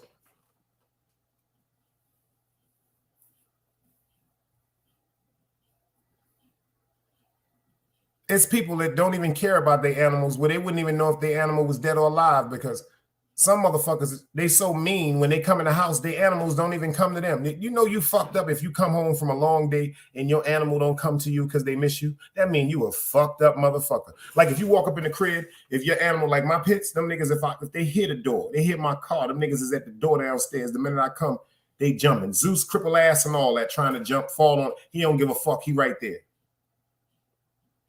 If you come in the crib and your animals don't want to greet you, you're mean. You're mean. Cubic Guts, what up, girl? Where you was at, the strip club? I'm just fucking with you, Cupid. I'm just fucking with you. Word up, people that got animals, if you really want to know who they are, look how they treat them animals. Yo, baby Grizz, what up, pimpin'? He said, that's a fact. Shout out to Baby Grizz. You from Brooklyn, though, brother. You royalty anyway. You earn, fam. You royalty. He said, you know what I'm going. He said, I know what you're going through, Big Dice. He said, I had a funeral for my dog. That's a fact. Meek said, I know how you feel. I never got it up after my dog, after my pit ices. Yeah, shit is different, y'all. Because y'all good people. Y'all good people. I had a motherfucking hamster named Dino, and that nigga died, and I thought I was going to die. I had a motherfucking gray hamster named Dino, y'all, in the 5th grade when I was in Mr. Lehrer class. And when I came home, Dino had died. I thought my pops killed him. I thought my pops killed him, y'all. I came home from school, and my pops told me Dino died and he buried him. I said, you killed him. I hated my father for about 3 months over that shit, y'all. Word up. Word up. Me, I don't know. That's my pits have been so loyal to me. Pits have been loyal to me all my life. And I love pit bulls because pit bulls are such a misunderstood breed. They're such a loving breed. Such a loving breed.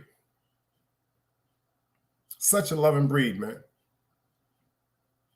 Word up. Very, very loving. They're very affectionate. They're very apologetic. If you really know about a pit bull is very apologetic. They can't speak through words, but their actions, they're very, very apologetic. They know when they made you upset, when they disappointed you. And a pit bull don't want to go to sleep knowing that his owner is disappointed with him. I swear to God, male or female. See, me, I always had males. I had males a bunch. I had a few females too. But when it comes to Egypt, this female here, I mean, she really thinks she my woman. I'm dead serious. I was in the yard earlier. Male lady pulls up. Zeus walking around looking like a senior citizen in a motherfucking G building in a nursing home. You know how the old people be outside just getting air? That's how Zeus walking around the yard. She said, can I ask you something? I said, yes, ma'am. She said, is he going to bite me? I said, that nigga ain't going to bite you. He's just looking at the fact that you're in the yard. But Egypt, She's snarling, snapping. I got her collar on her. She's barking, getting shocked, and still don't care. That's how bad she want to get at the motherfucking lady. I told the lady, I said, he ain't gonna do nothing to you, but this one over here gonna bite you to death. Because she's that protective of me.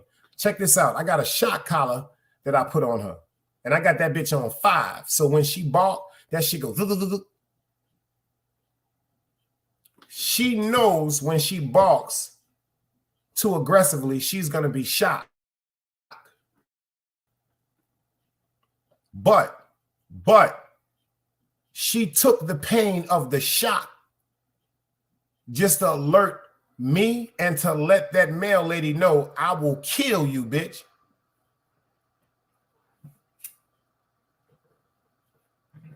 Yo, Ron, you ain't never lied, man. Yo, Ron, you ain't never lied. I'm going to post the videos. When the first dog, no, the second dog tried to mount her. The bug part is, I told my man, don't bring your dog to my yard because she real aggressive and she gonna bite him all in his fucking face. So what I did is, I took her to my man's yard. She bit him all in his fucking face. I got the shit on tape. I'm gonna put the tape up and let y'all see it. My man is cursing the dog out. He's cursing his dog out because my dog is biting that nigga in his face, his neck, his arms. She biting him so hard. He ran, like my man, like down here, a lot of people got parked cars, like they junk cars in their yard. This nigga running, looking back at my dog, Egypt biting him. He turned around, he run right into the parked car. Boom. Boom. And this nigga's on the ground like he knocked out. She go right up on him and bit him in his face. Yeah, she ain't with none of that sucker shit. And then my man was like, yo, put the muzzle on her. Put the muzzle on her. I started to say, put the muzzle on your mother, but y'all know I ain't say that. But that's how I felt like saying it. Because you telling me to put a, like Egypt, my daughter, you telling me to put a muzzle on my daughter. You should put a muzzle on your mother. And then one of the dudes that was in my man yard was like, well, you know, we can put them on the rape bar. Anybody that know anything about breeding dogs, they have a mechanism that they created. It's called a rape bar. I will never partake in no bullshit like that. Where the female is tied to the fence on a straight angle where she can't move or anything like that. And then the male is forced to get on her and rape her. Nah, I ain't with that.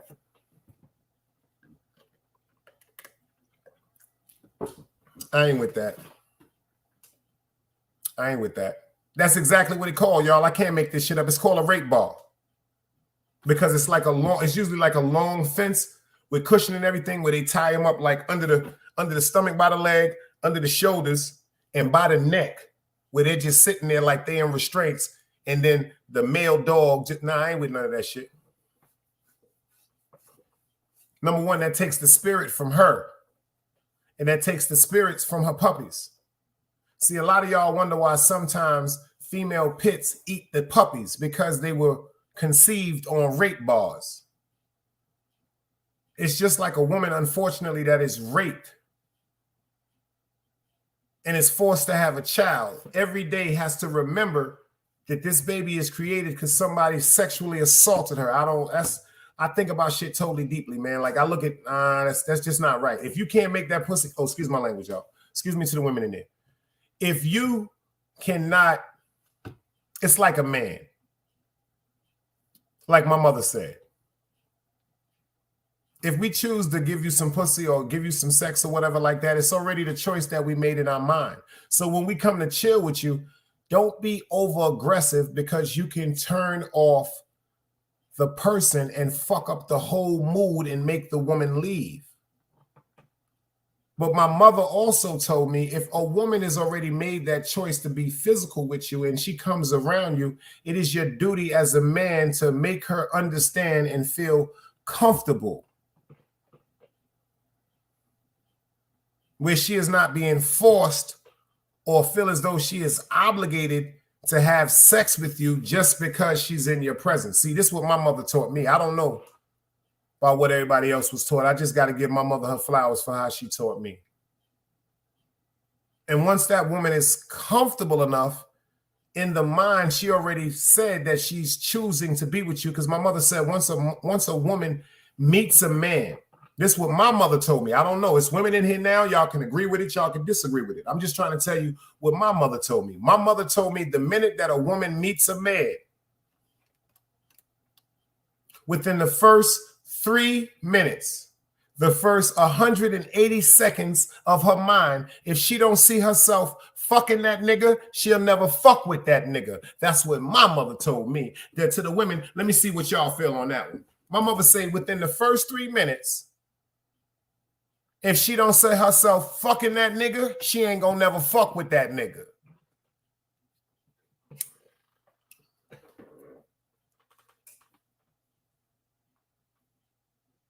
See, because when women meet some men, they say, yo, that's my homeboy. Yo, that's my brother. Oh, I like him because he reminds me of my father. So these are not things that women want to fuck. They don't want to fuck their father. They don't want to fuck their homeboy. They don't want to fuck their brother. I just said this about these niggas talking about their sisters that they want to fuck. But when they do meet that man and say, hold up, this nigga got this pussy jumping, I might fuck him. Might fuck him. But I got to see if he don't play himself. Because he might do some dumb shit and then I can't fuck him. That's what my mother taught me. I ain't have no perfect mother. I had my mother, and I love my mother. I'm going to say it again. I didn't have no perfect mother. My mother had me when she was 19 years old, a baby. But that was my mother. That was my mother. And I'm never going to forget her, and I'm never going to stop praising her, and I'm never going to stop speaking her name. Because I'm Sharon McLeod's son.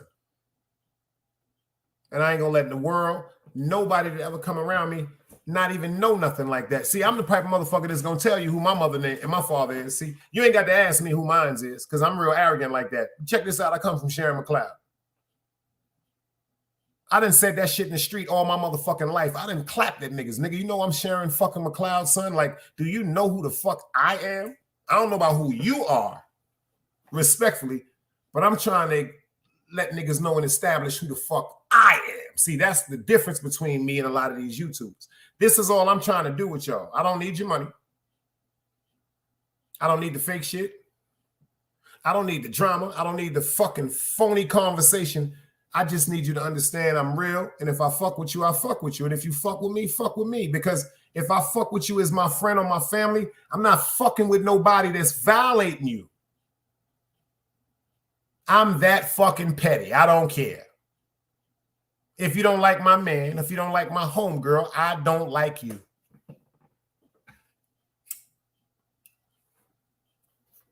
I don't want to get to know you. I don't want to get to know who you are. I don't even care if you're a good person. I don't even care if my man or my homegirl is being petty. If they don't like you, I don't like you.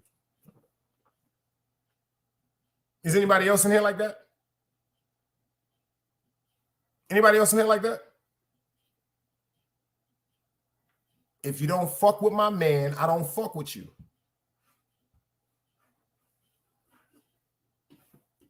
That's a fact, Ron. Real can only get along with real. For instance, it's like when you walk up in Tiffany's. Check this out. I'm about to give it to y'all a different way.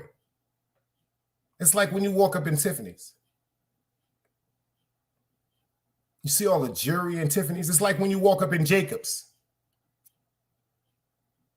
You see all the jewelry in Jacobs. That's a totally different pedigree of jewelry than on Canal Street. See, when you walk up in a jewelry store on Canal Street, that's easy and accessible. Anybody can get up in there. But you just can't walk up in Jacobs. You have to have a personal invitation. This means you have to be screened before you can even enter the spot. They want to know that you got enough money to be in the spot. Ain't that some shit? Ain't that some shit? I remember one time we was in Saks. I'm at my motherfucking mom's store. My cousin came down from Jersey. Never forget this shit. My mom's was utilizing her double discount once again for my cousin because she wanted some Gucci shoes. I never forget that shit. When we was waiting for the lady to come out with the Gucci shoes for my cousin, me and my moms and them, because we was going to get something to eat after that. We was going to BBQs after that. I never forget. These motherfuckers bought out bottled water in Saks Fifth Avenue. See, I don't know if any of y'all ever been in Saks Fifth Avenue. I'm not talking about Macy's. I'm not talking about Bloomingdale's. I'm not talking about Lord & Taylor. Them are department stores. I'm talking about Saks Fifth Avenue, which is a merchandise store. There's only one other merchandise store in Manhattan besides Saks Fifth Avenue, and that's called Takashimaya. And that's also on Fifth Avenue. And if you get in front of the spot, they got black gargoyles in front of that shit. It's a real wicked vibe going on. It's called Takashimaya. Those are merchandise stores. When you walk up in them type stores, it's security and shit. Them niggas is giving you bottled water and type shit like that. You know, tea. Them niggas giving you bottled water and shit and tea. Like motherfucker, we appreciate you coming up. You spending so much motherfucking money, nigga. We gonna quench your goddamn thirst. It's like the accommodations when you're on first class on the airplane. I'm making sense? I'm making sense? Once again, this comes from my mother that worked there. Shout out to Meek. You said what she said. Saks different, man. I don't know. That shit different, y'all. I was a little boy. I said, what the fuck is this? These motherfuckers bought out bottled water. But this is the crazy part, y'all.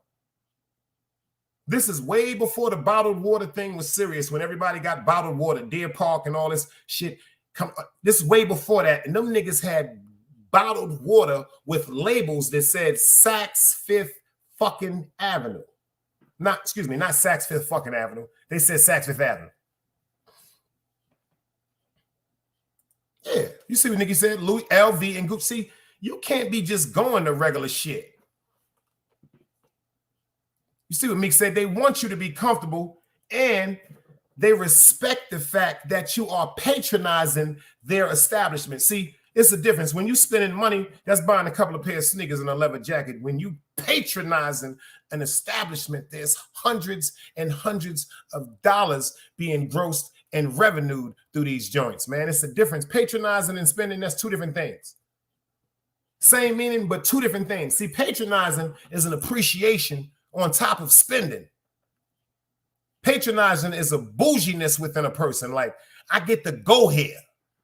You get to stand outside and look at the niggas that can't come in there. It's a difference when you patronize a fucking establishment. You dig what I'm saying?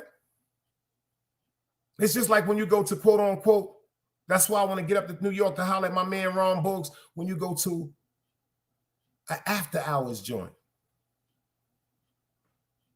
Yo, Meek, I'm about to take him back for this one, Meek. Yo, Ron Boggs, I'm about to take him back. Yo, New York Nikki, you might remember this. Remember back in the days, what was the after hours spot every Tuesday and Thursday night in Manhattan? Let me see if y'all really was the fuck outside. What was the after hours spot, Ron Boggs? Every Tuesday night, every Thursday night. If you really was outside, man.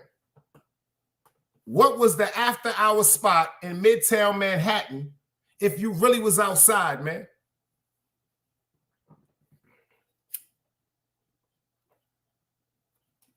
I'm going to tell y'all. I'm going to give y'all a history lesson. I'm about to fuck everybody up. Y'all don't remember Demerara? Who really was outside? These niggas up here talking about they was outside, y'all. Y'all remember these conversations niggas be talking about the life they live and shit they really do? Who the fuck was outside? Who was in the Demararas? Baby Grizz said, who was at Mars? Tell them, Ron Boggs. Who was at Demararas? Yo, you had to be there, man.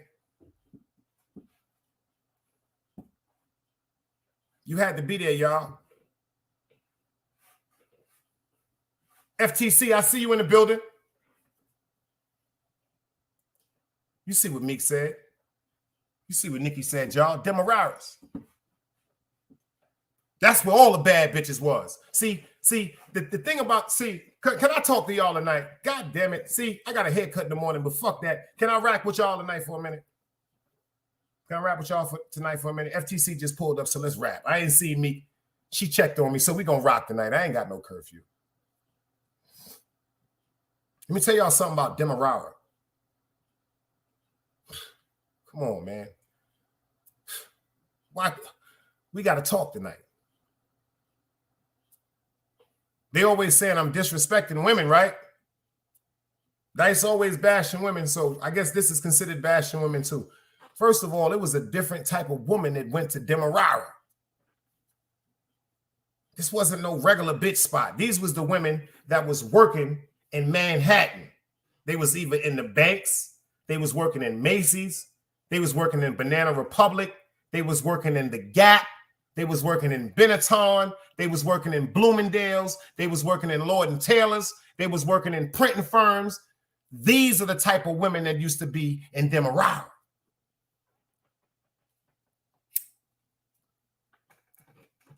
Just like back in the days, we used to go to the tunnel on Sunday night.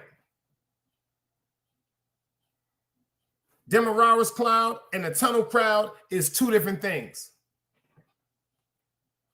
Demerara's was some grown shit. That was the first place where I had the spicy buffalo wings. Fire! Remember that Ron used to give the celery on the side with it? Or the carrot? Fire! You had to be there. The drink was called Kanai. No, not called Kanai. The drink was Kanai's. The women were drinking bottles and James. The men were drinking Pipers and Baileys. Am I lying? Facts, Meek. She said, what about Cheetahs on Monday night? Always a queen. Don't stop that shit. You was there. Yo, shout out to Always a Queen. She posted this shit the other day on Instagram, y'all. I just thought about this shit. I laughed so hard.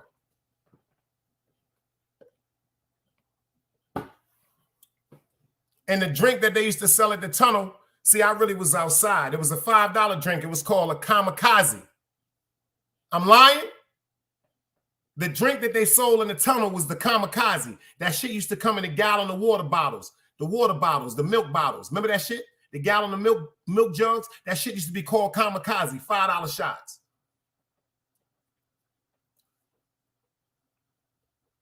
Hit that like button, man, if y'all know what I'm talking about, man. Always a Queen posted this shit the other day. This shit was so fucking funny. She said, guess who getting some head tonight? Guess who absolutely gonna get some head tonight? So me being a man, I don't know about y'all. The first thing I thought when she said, guess who getting some head tonight? You know, I'm thinking she about to reply, my man, my boyfriend, whatever. I'm about to, you know what I'm saying? She said my pillow. Yo, I laughed so fucking hard, y'all. Yo, I laughed so fucking hard off that shit. She said my pillow. Nasties. That shit made me laugh so fucking. FTC Vice saw it. That shit was so fucking funny. She said my pillow. Nasties. Yo, that shit made me laugh so hard. That shit made me laugh so hard. She said, guess who definitely getting some head tonight? I said, oh shit, Always Queen woke up feeling a little freaky. Man got a feeling like Razzle Dazzle. She telling the world, I'm about to bobble gobble tonight, baby. She said my goddamn pillow. Oh, that's a fact. Ron Boog said Bentley's was popping too. That's the reason why Mike Tyson got the shit beat out of him by Buster Douglas. That's the same reason why I lost 10,000 on that fight. Ron Boog just made me go back to a very monumental mark in my life. When I thought I was grown, I overbetted on something, and because I was from Brooklyn, I had about maybe 14,000 in my name. I bet 10,000 on Mike Tyson, and I lost. And I lost. Because Buster Douglas beat the shit out of Mike Tyson. See, if I'd have knew Mike was running around with Demencio and Putio and popping them niggas, and Homo and them niggas, God bless the dead, and Tweety and them, God bless, and D Nice before he went to the feds, if you know, you know, and Delroy and them before they went to the feds, and Sharif and them before they went. You make a long story short, I would have knew not to bet no money on Mike Tyson because, first of all, if respectfully, if you was around these type of cats back in the days, you was getting money and you was fucking with that cocaine.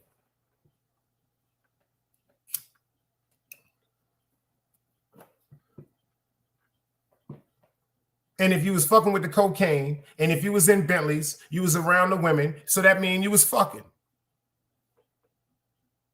Mike Tyson out there trying to fuck everybody. If you see the documentary on Mike Tyson, he's fucking everybody every time he goes somewhere. So if you fucking, and you're on that booger sugar, and you're partying all night and you're not getting, see, this is why they tell you to train before you fight. They tell you, don't get no pussy. If you're going to fight, don't get no pussy for 90 days. They want all that backed up energy and strength in you.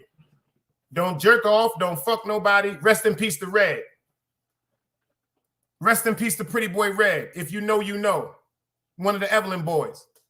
Shout out to his brother Sharif, Babyface and Eric that just beat them bodies. Him and my man Gotti from Kingsborough. If you know, you know. Rest in peace to Red, man. Rest in peace to Keith, if you really know. Facts, Baby Grizz. Facts. That's why I love Baby Grizz, y'all. Baby Grizz be taking me down memory lane. Y'all don't even understand that. When Baby Grizz popped up one day and like, Dice, you don't know who I am? I'm like, nah, I don't know who you is, but peace, God. He was like, yo, I'm E-nephew. I said, oh, shit. Shout out to Qua. You notice when Qua was up here, he was like, I know, Qua, that's the sis. That's why when niggas was up on YouTube running their mouth with certain shit, I ain't even getting into that shit no more, y'all. People don't even know who they be talking about, my nigga. First, yo, I ain't gonna get into that shit. Back to what I was saying. Mike Tyson. If I'd have knew that nigga was sitting up fucking, sniffing powder, hanging out to 3, 4, 5 o'clock in the morning, I wouldn't have bet no $10,000 on him. I wouldn't have bet $10 on him.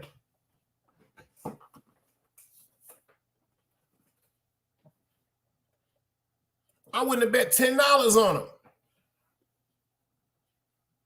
Tyson was in the street, y'all. Tyson ain't, yo, shout out to Mike Tyson to who he is, man. Yeah, that man got a real life. He got a real story, man. That's one of the niggas I think deserve a motherfucking gold statue in Brooklyn. That's one of the niggas that I think deserve a gold statue in Brooklyn, like my man Trev from St. John's and Utica, God bless the dead. I'm talking about Bayesian Trev. That died coming from the Q Club in Queens in his brand new 735i BMW. That's who I'm talking about. If you know, you know. He was Sun Guard right-hand man. That's who I'm talking about. Used to fuck with Easy from Franklin Avenue. That's who I'm talking about. That nigga deserve a golden fucking statue in Brooklyn. Right in the middle of motherfucking St. John's Park.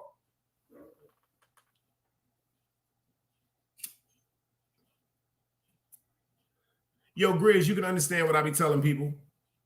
Yo, Meek, you can understand. Like my man Rumble. My man Rumble deserve a solid gold fucking statue. Ain't nobody never said this except me. My man Rumble deserve a solid gold statue. And if I had my money and my will and way, I would have that solid gold statue put right in the center of the courtyard of Jackie Robinson. If you know, you know, man. I would have my man immortalized in gold. I would have his motherfucking chain.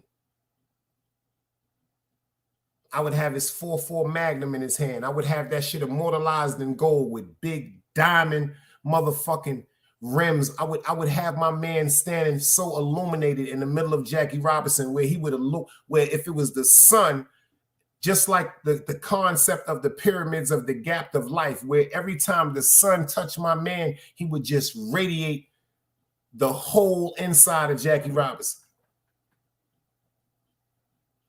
There's certain niggas that deserve that shit, man. Sky Swipe. You see, I start talking about the DCEP legend and Sky Swipe pull up. Salute.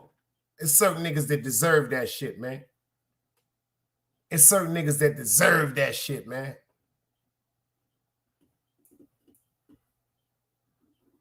Rumble, let me tell you something.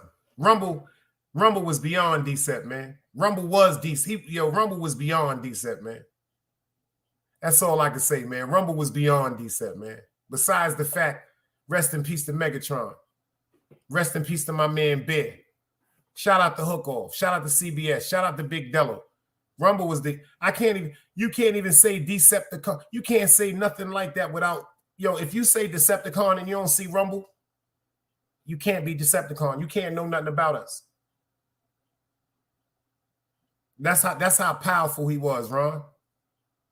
Like if you say the word Decepticon and Rum don't flash through, no disrespect to nobody, no disrespect to Sai, no disrespect to Meg. Rest in peace to Meg. I'm talking about the impression my man Rum had on me. That's like Dello. See, the impression Dello had on me wasn't about Decep, y'all. I don't want people to get that fucked up and be like, yo, me and Dello got cool because of Decep. No, Dello was the father. Dello was the younger father in the hood that I needed. Because I admired him and I looked up to him. And I could listen to him because I seen him go through certain things.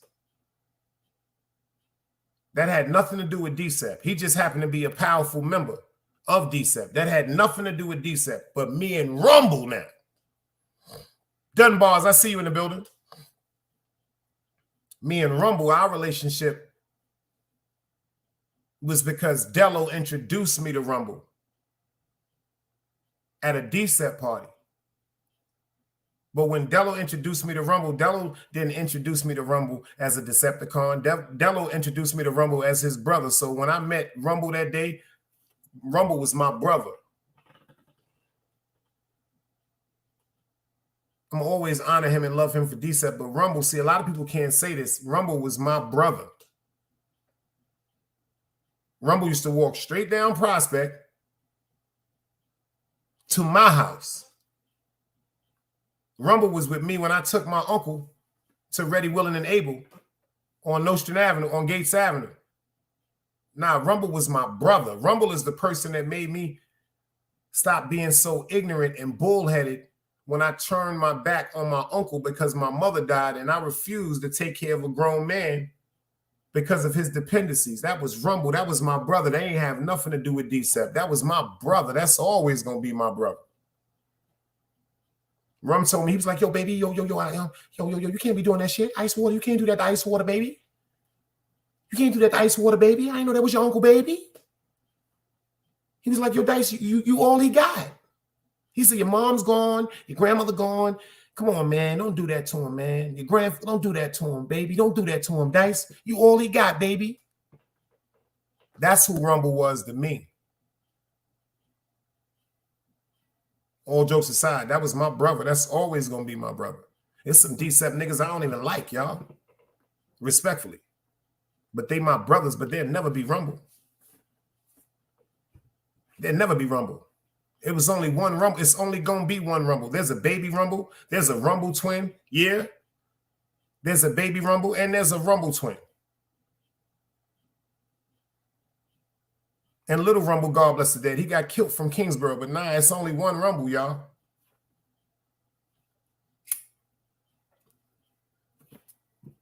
And when I say he had his name for that nigga knew how to fight. See, we come from the era, we know how to fight. Like, we know how to take our gun off our waist and give it to a nigga and shoot a nigga a fair one. You know, remember that shit, Ron? Like, yo, we come up, we pull up. Yeah, I got my gun. I'm going to give my gun, my man my gun. You going to give your man your gun. And we going to shoot the fair one. Ain't nobody going to jump in. We ain't going to be, ain't nobody going to be stomping each other and all that bullshit now. Niggas get the wrestling. We going to break that shit up. And y'all niggas going to fight till we say y'all niggas going to stop fighting. First nigga move on each side that violate this respect we got, the whole crew going to bang out.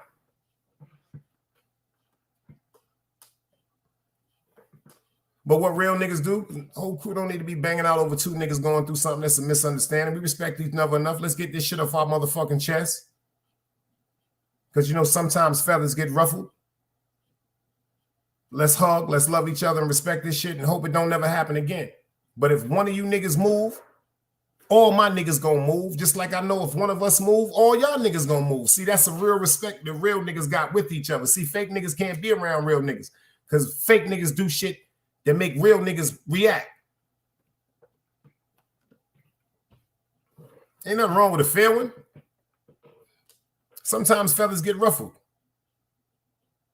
In a day or two, we'd be sitting up laughing about how we was fighting. Or maybe not, but goddamn it, we get to live about it. But once one of you niggas try to jump me, my man's gonna fire on everything that ain't with us.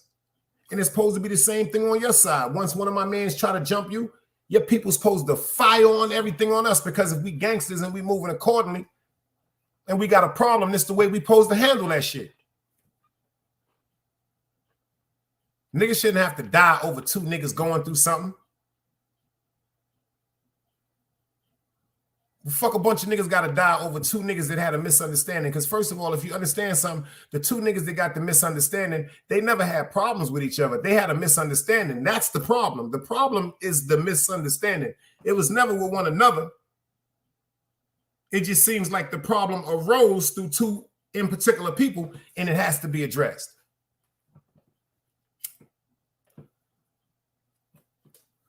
And it has to be addressed. That's all. Niggas ain't got no time to be killing niggas, man. I got a bunch of guns. I ain't gonna lie to you. I got a bunch of guns. I ain't gonna lie to y'all. Legal guns, too. Big guns, little guns, shotguns, machine guns, all type of shit. Because it's my constitutional right to bear arms.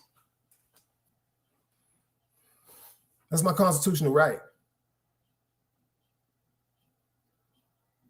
And you have a right to protect yourself. Especially when you're feeling harm or someone is threatening your personal space. Especially my house. Come on up in here and get bit up. You're going to get bit, shot. You're going to get bit some more, shot again. Then I'm going to call the police. And I know how to shoot. So I ain't going to shoot you to kill you. Because if you come in my house with a gun, I'm going to shoot you. Get your gun out your hand. I'm going to hit you on one of your nerves like in your left or your right shoulder where your arms don't move no more. I'm going to hit you on one of your vital motherfucking nerves like in your thigh, your calf, where you're going to be paralyzed. And I'm going to let my dogs bite the shit out of you while I call the police. I'm going to let my dogs just have their way with you. And they're going to have their way with you until the police come. Yeah, Zeus, old ass too, going to be biting the shit. Zeus might be right there laying next to you, biting you in your motherfucking face. He can't even stand up. But that nigga is biting you in your fucking face because you can't move. In Egypt, there's certain things I'm going to say to her, and she going to do everything that I've trained her to do off what I say. If I tell my dog to get his snacks, she going for your nuts. You can push her down. You can try to put. She's going for your nuts. If I tell her go get your snacks, she is going for your testicles.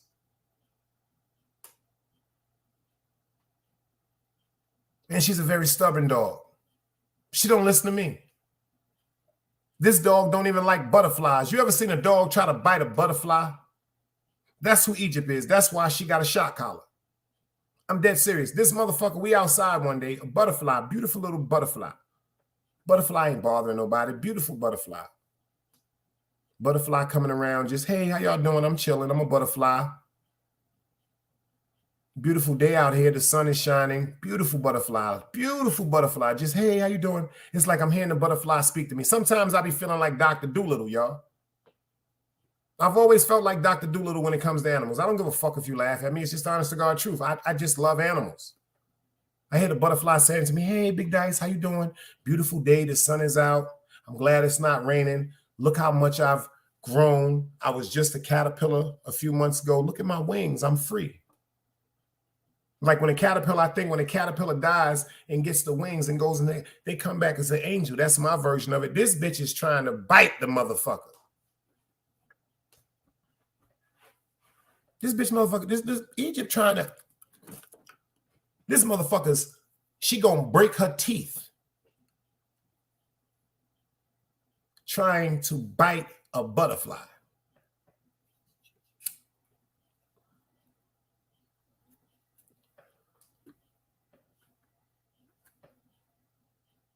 See, you see what Meek said? If she told ISIS, rest in peace, ISIS, if she told her ketchup, she was going for blood. See, we from Brooklyn. We got sneaky shit to say. If I tell my dog, get his snacks or go get the snacks, male or female, she's going to the groin area. So if you're a woman, she gonna bite your pussy. She gonna bite your pussy all up. And if you're a man, she gonna tear your fucking testicles up. And she could jump. The motherfucker could jump because I be working on a tree. I got the rope in the back. The motherfucker could run up trees and she could jump. And she could jump. That motherfucker jump up, bite you right in your motherfucking face. That's a fact. And these motherfucking niggas had the nerve to tell me I should put Zeus down. That's why I told them they should put their mother down, but I said it in my head. I didn't say it to them. Because I'm still working on myself, y'all. I told you, if you're looking for perfection, it's not me. If you know where perfection is at, I don't even want to be directed to it.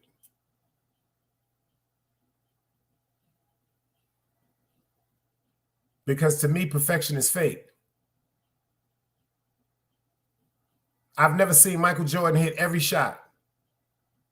I've never seen LeBron James hit every shot. I've never seen Kobe Bryant hit every shot. I've never seen Babe Ruth hit every home run. I've never seen Hank Aaron hit every home run. I've never seen anything like that. I've never seen Gretzky, every time he hit the ice puck, hit a goal.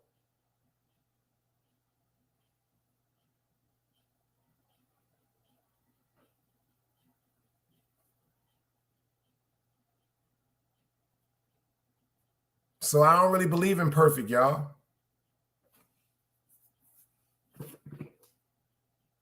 I really don't believe in perfect. If y'all are perfect, I pray for you. I don't even want to know how perfect you are because I'm cool with my imperfections.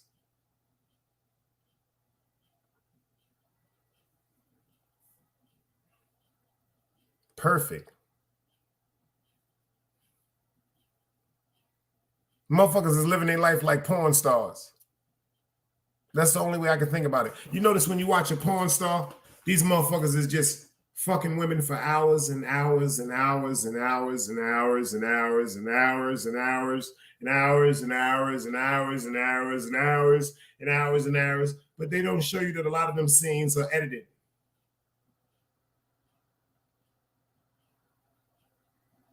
Shout out to my homegirl Keisha from Atlantic Towers that's actually in the porn industry that went to Boys and Girls High School with me. That actually went to the Porn Stars Awards on MTV in '96 and sat right next to Ron Jeremy. Her name is Keisha. They call her Black Cat from Rockaway Plaza. You know what she told me? She said, when them niggas have erections, there are people that are called buffers. I said, what the fuck is a buffer? She said a buffer is a female that is paid to give men oral sex or get them erect again quickly for the next scene. Because when you're shooting a scene, time is money in the porn industry. Because if you have an idea, she said, someone that could be there could be telling someone about the idea that you have. And if they have a cast of people that can create that idea and that fantasy for the porn world before you can get it published and put out into the world, they can.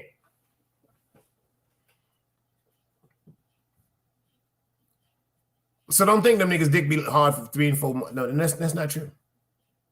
What y'all see is erect penises that's been edited.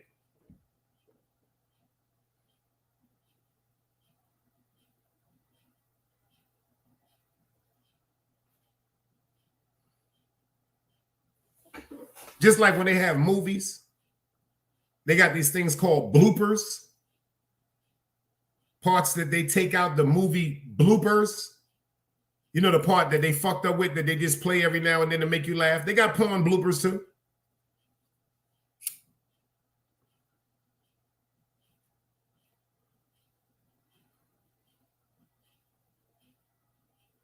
So I don't really fuck with perfection. Because I come from an imperfect world. I come from a world where I have homegirls where their parents sold them to men that they knew for crack cocaine. I have male friends that their parents have sold them to men for uses of crack cocaine. I know women that have killed their men.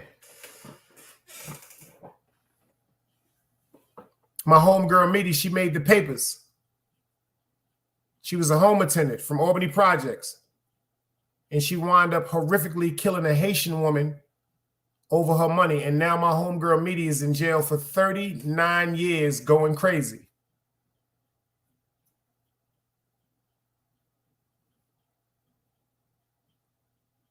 I come from where people are addicted to crack, where they come in homes and they'll steal money from their parents just to cure that urge they're going through. I don't come from a perfect world, y'all.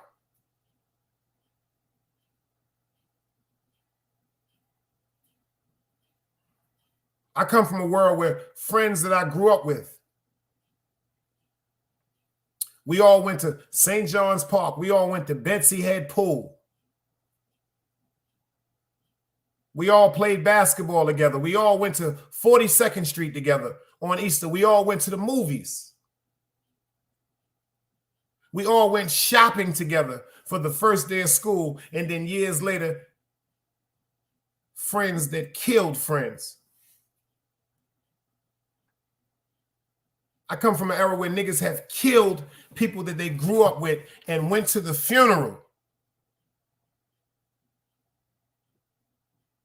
and stood over the funeral of the casket of people they killed and shed tears. I don't really come from no perfect world, y'all. Rest in peace to my man Gino Black.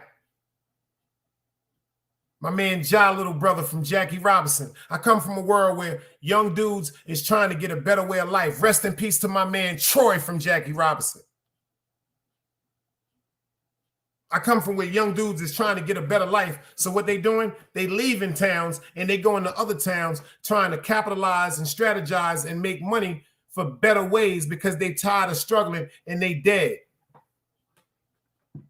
I come from where friends left Brooklyn together, childhood friends. Left Brooklyn together, went out of town and started making millions and millions of dollars together. But they went out of town 3 deep, but it's only one nigga that comes back alive.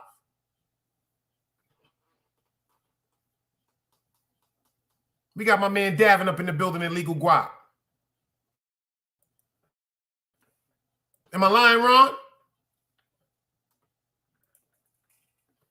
That's where we come from. So who the fuck am I to think that I'm supposed to be even to be rewarded to live in a perfect world? So them people that got the perfect world, I respect y'all. Me and y'all will never be able to coexist in the same place.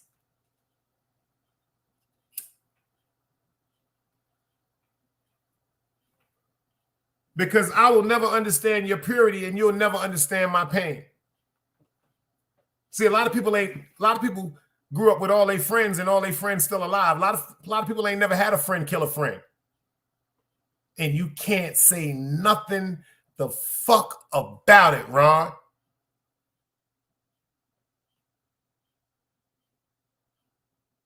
I ain't got no regular life. I really know people that I grew up together and I knew both parties and one of the parties was killed and I'm still cool with the other party that killed him. I don't know why they're gone. But am I supposed to just forget all the good times and the rapport that I got with the person that killed the person? Now, if I know you just did some snake shit and killed the motherfucker, no, I'm not fucking with you no more. You's a snake, you's a clown. I'm not fucking with you no more. But how I don't know that you and the man Mayor went out of town and y'all said we're going to be partners, it's going to be 50-50. And then down the line, who knows, you might have been stealing from that man.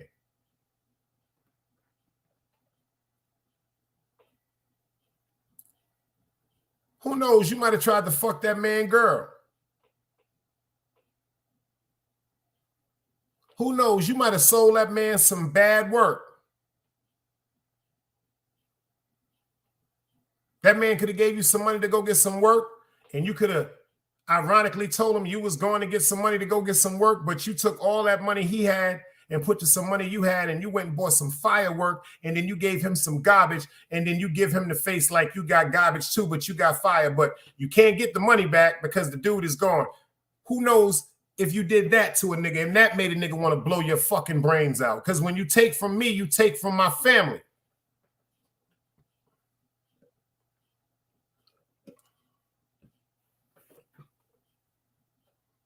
So I'm not supposed to be around nobody perfect, y'all.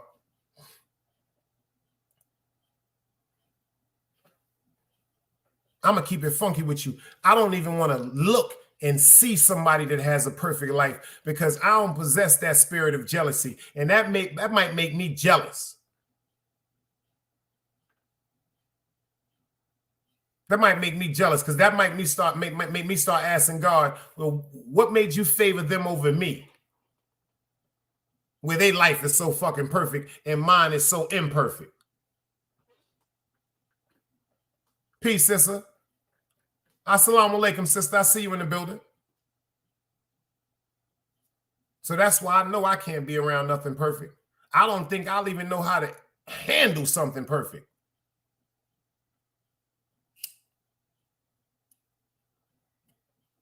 That's like a kid, you know what I'm saying? It's their birthday, and you say it's your birthday. Let me take you out to eat. What you want to eat? You think that kid is going to say McDonald's or White Castle, and that kid say, no, Mom, no, Daddy, I want to go to Red Lobster. You say, well, fucking let's go to Red Lobster.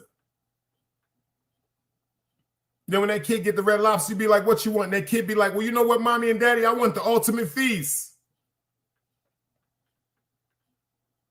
And you're looking at your child going, you ain't going to be able to eat this ultimate feast. But that child, you did ask them, what did they want? What did they go to? I want that ultimate feast.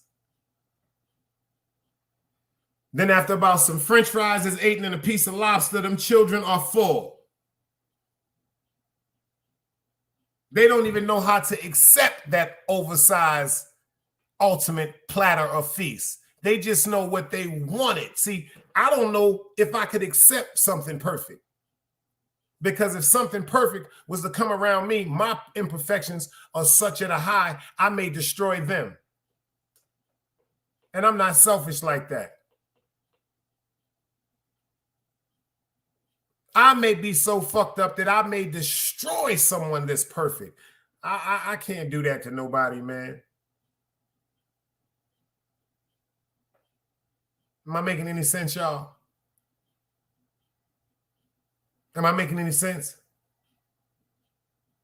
Do you know I've met women back in the days, y'all,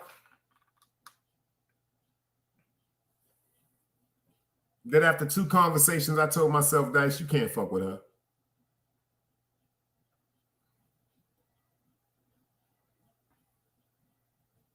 Beautiful women. Silhouette, money, look good, smell good, probably got that fire yam.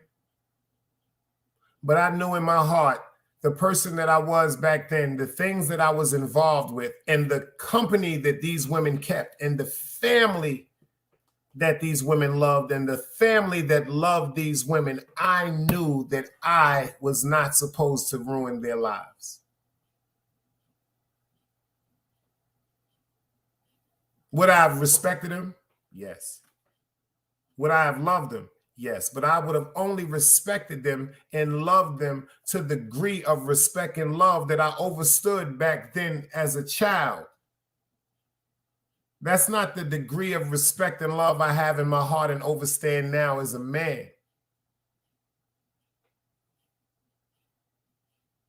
You see what my man Ron Boog said? Facts, I did that too. If you don't want to just hurt nobody. If you just want to hurt somebody, you're evil. And I don't know, inshallah, the reason why you're existing, but I don't want that around me.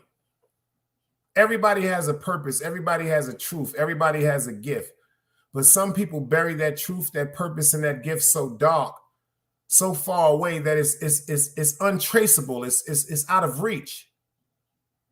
Especially when they surround themselves with foolishness. This is what I be trying to talk to y'all about YouTube. When you surround yourself with foolishness because of being bored, pick up a book.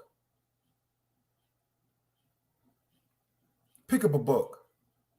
Exercise your mind, even if it's not the literature from back in the days that some people may compel to be boring. Do you know how many Black authors that are out now that are writing some of the most beautiful novels and most intriguing hood thrillers? All you got to do is search. You can't do that for yourself. See, a lot of us as adults are still looking for someone to do the things for us that our parents did for us when we were children, because we're adults and we're afraid to be adults. It's a lot of adults that don't understand that they're wasting their life because they're afraid and they're still looking for assistance from other adults, but you are grown. But you are grown. If you don't have to ask someone when you can go outside, if you don't have to ask somebody when you can come home, if you have children that you have spawned and created, you are an adult, and it's time for you to start moving accordingly. And as an adult is supposed to move. I love entertainment, y'all. I barely watch television. I watch web series on television also. Power. Yo, Ron Buggs, that episode 7 is fire. Season 3. See, I'm into shit like that. I got caught up a few years back. I'm going to tell y'all something. Hazel Wise, what up, girl? Brooklyn in the building. I got caught up a few years back on this shit called Love and Hip Hop. That shit had me fucked up. Let me get something to drink, y'all. Excuse me. Let me get up and get me something to drink, because I got to tell y'all the truth about this shit. And I don't know. God telling me to tell this. Maybe one of y'all went through this shit too. Hold on. Give me a second.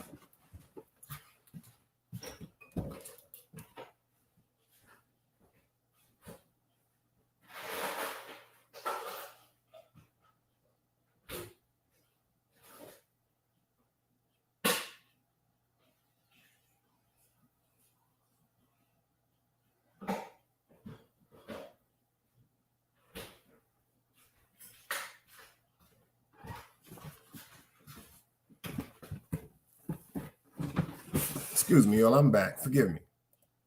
Do y'all remember Love and Hip Hop? Do y'all remember Love and Hip Hop?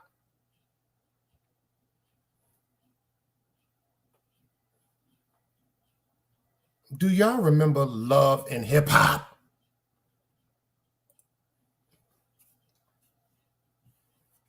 That shit had your boy Big Dice fucked up. That shit almost had me in the fucking rehab. I am being so truthful with y'all. That Love and Lip Hop, whatever the fuck, that bullshit, devil shit. I hate Mona. I hate the bitch. I hate that bitch. I hate Yandy too. Fuck that bitch too. Excuse me to the women in the chat. I hate Yandy. You know why I hate Love and Hip Hop? Do you know why I hate Love and Hip Hop?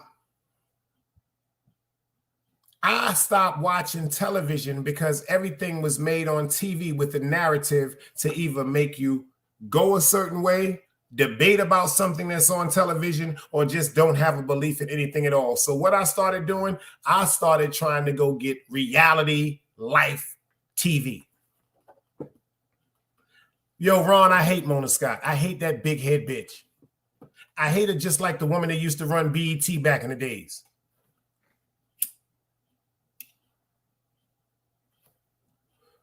This shit had me fucked up, y'all. I'm working at Smithfield plant, y'all. Getting $19.25 a motherfucking hour. $19.25 an hour. We getting paid every motherfucking week. and they offering me overtime. And I'm sitting up arguing with my motherfucking plant operations manager because this nigga said, yo, McLeod, I need you to stay in a couple of more hours because people are going home. Fuck that. I got to go home and watch Love and Hip Hop. That's when I knew I was fucked up. That shit was taking my money. I am riding home, y'all, speeding, trying to get home because I done got off at 9:35. I was supposed to get off at 9, but I done got off at 9:35. So by the time I get home, I done missed about 10 or 12 minutes in Love and Hip Hop. I'm risking speeding tickets for this shit.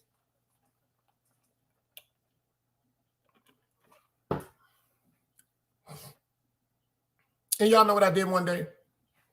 Y'all gonna laugh at me for this shit right here. Y'all gonna laugh at me one day for this shit right here. Smithfield is a hog plant. So the frozen hog line where the hogs was coming up had broke. The line had snapped. So it's about maybe 420 hogs, frozen hogs on the floor.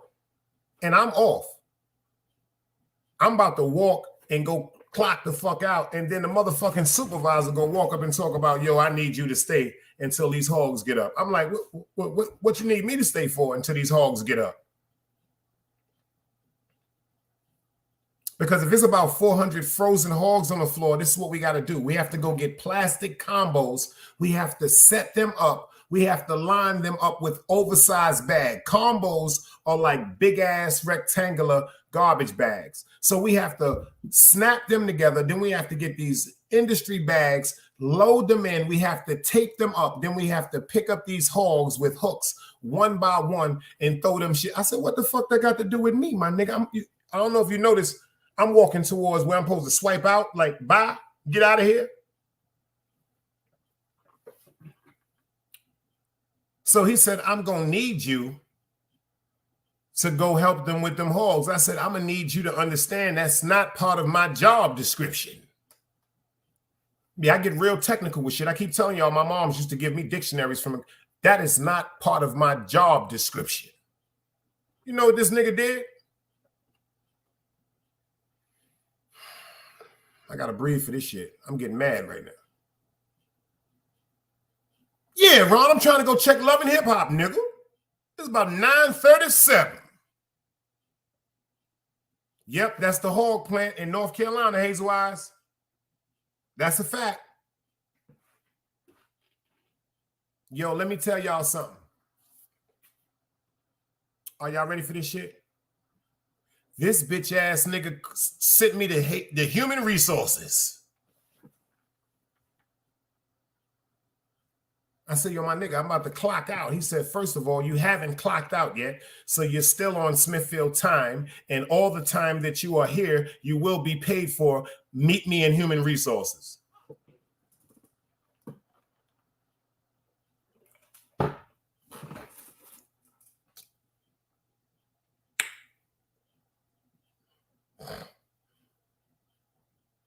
This nigga said, meet me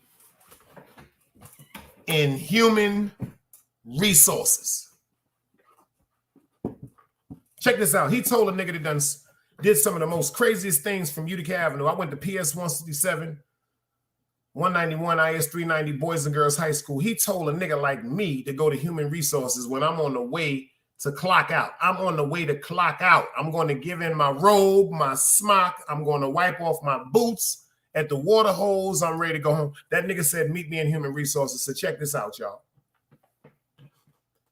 If I would have just went and clocked out and didn't go to human resources, I could have been fired for job abandonment.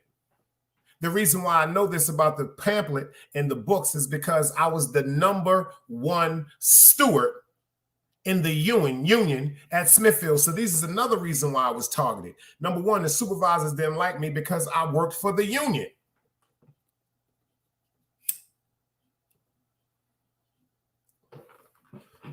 So now I got to go to human resources. This is a petty motherfucker. This is a petty motherfucker here, y'all. Did he leave the cooler and come to human resources immediately to bring this up to human resources? Nope, he didn't. Ron, I wanted to put hands, feet. I wanted to headbutt this nigga. I wanted to bite his nose. I wanted to slam him on his face. I wanted to pull his ears off. I wanted to pull his hair. I just wanted to bite him. I wanted to grab him and bite him right here. I wanted to bite him right here, Ron, in the middle of his motherfucking eyebrows. I wanted to hold him by his ears and bite this nigga.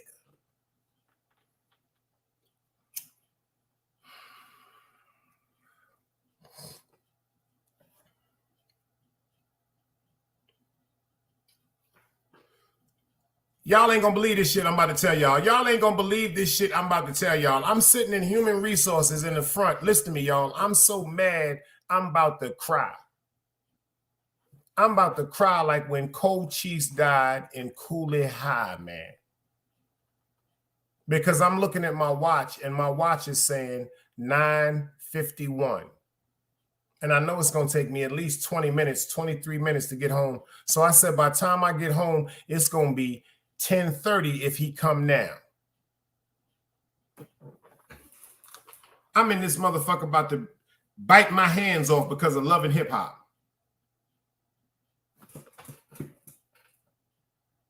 Can you tell me what this bitch ass nigga did, y'all?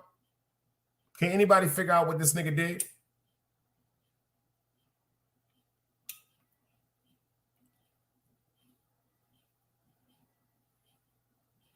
He stood back there in the cooler until everybody in the cooler got all the hogs up on the floor. By the time he got to HR, it was 11 minutes to 11.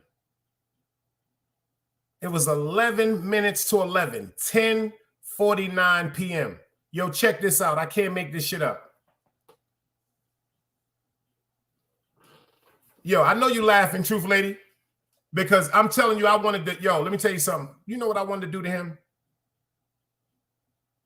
I wanted to put him on the floor in the cooler and go to the top shelf and jump up off the cooler like Jimmy Superfly Snooker to his face. That's how mad he had me. That's how mad he had me. But check what this nigga did, y'all. Yo, Ron, listen to what this nigga did. Yo, Yak, listen to what this nigga did, y'all. Woo! Let me light my spliff. Hold on. I gotta light my spliff because I'm going through something right now, just replaying this in my mind. I'm going through something right now.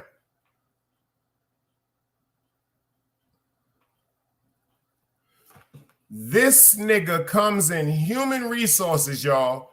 I'm sitting in human resources on the bench by the brochures, waiting for him to come and take me in the back. This nigga opens the door, y'all, looks in the door, sees me sitting there, and was like, McLeod, you can go home. I thought you'd have been left by now. They got all the stuff up, and left. I wanted to chase this nigga down and stab him with the hook that I had in my pocket.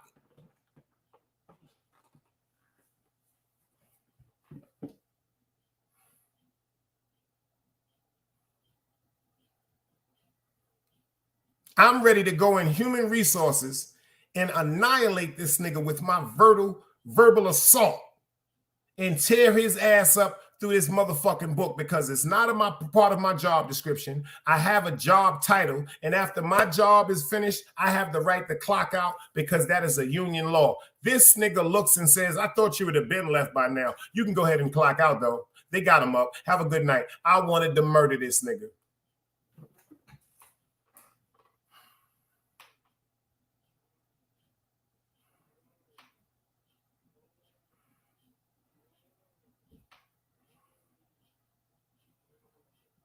I went outside, y'all, and went to my car. And usually I roll me a spliff in the morning, so I smoke a half a spliff on the way to work. I don't smoke in the job or nothing like that. And then on my way home, I'll smoke the other half a spliff on the way home. I went out there, y'all, and got my motherfucking car and smoked that half a spliff in Smithfield parking lot. I said, when he walk out this door,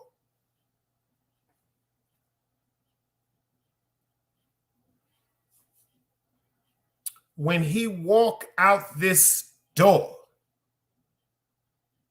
gonna beat him so bad he gonna look like Cher's son in the movie Mask when I get through with this nigga. I done sat out there and smoked all the weed in the car on Smithfield property in the parking lot, y'all.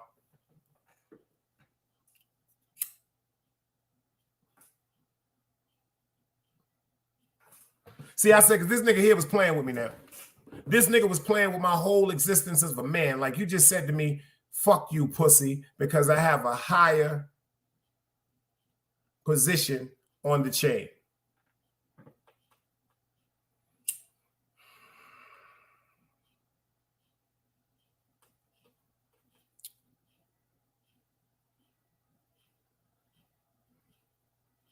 I never watched Love and Hip Hop since that night, y'all. I was so fucking mad. If you missed the original episode of Love and Hip Hop, if you get home by 12 o'clock on VH1, you could see the replay.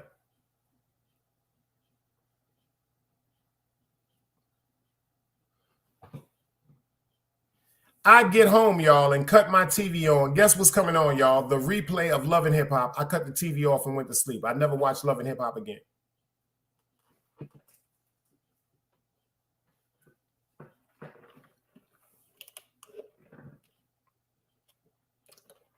I never watched Love and Hip Hop again. That's a fact, truth. That's a fact, truth lady. All this is true. I can't make this. I never watched Love and Hip Hop again. You know why I never watched Love and Hip Hop again?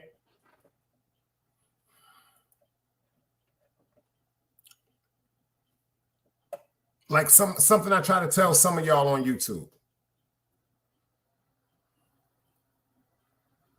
You know why I never watched Love and Hip Hop again? Because I knew right then and at that moment, I almost lost my reality. Peace.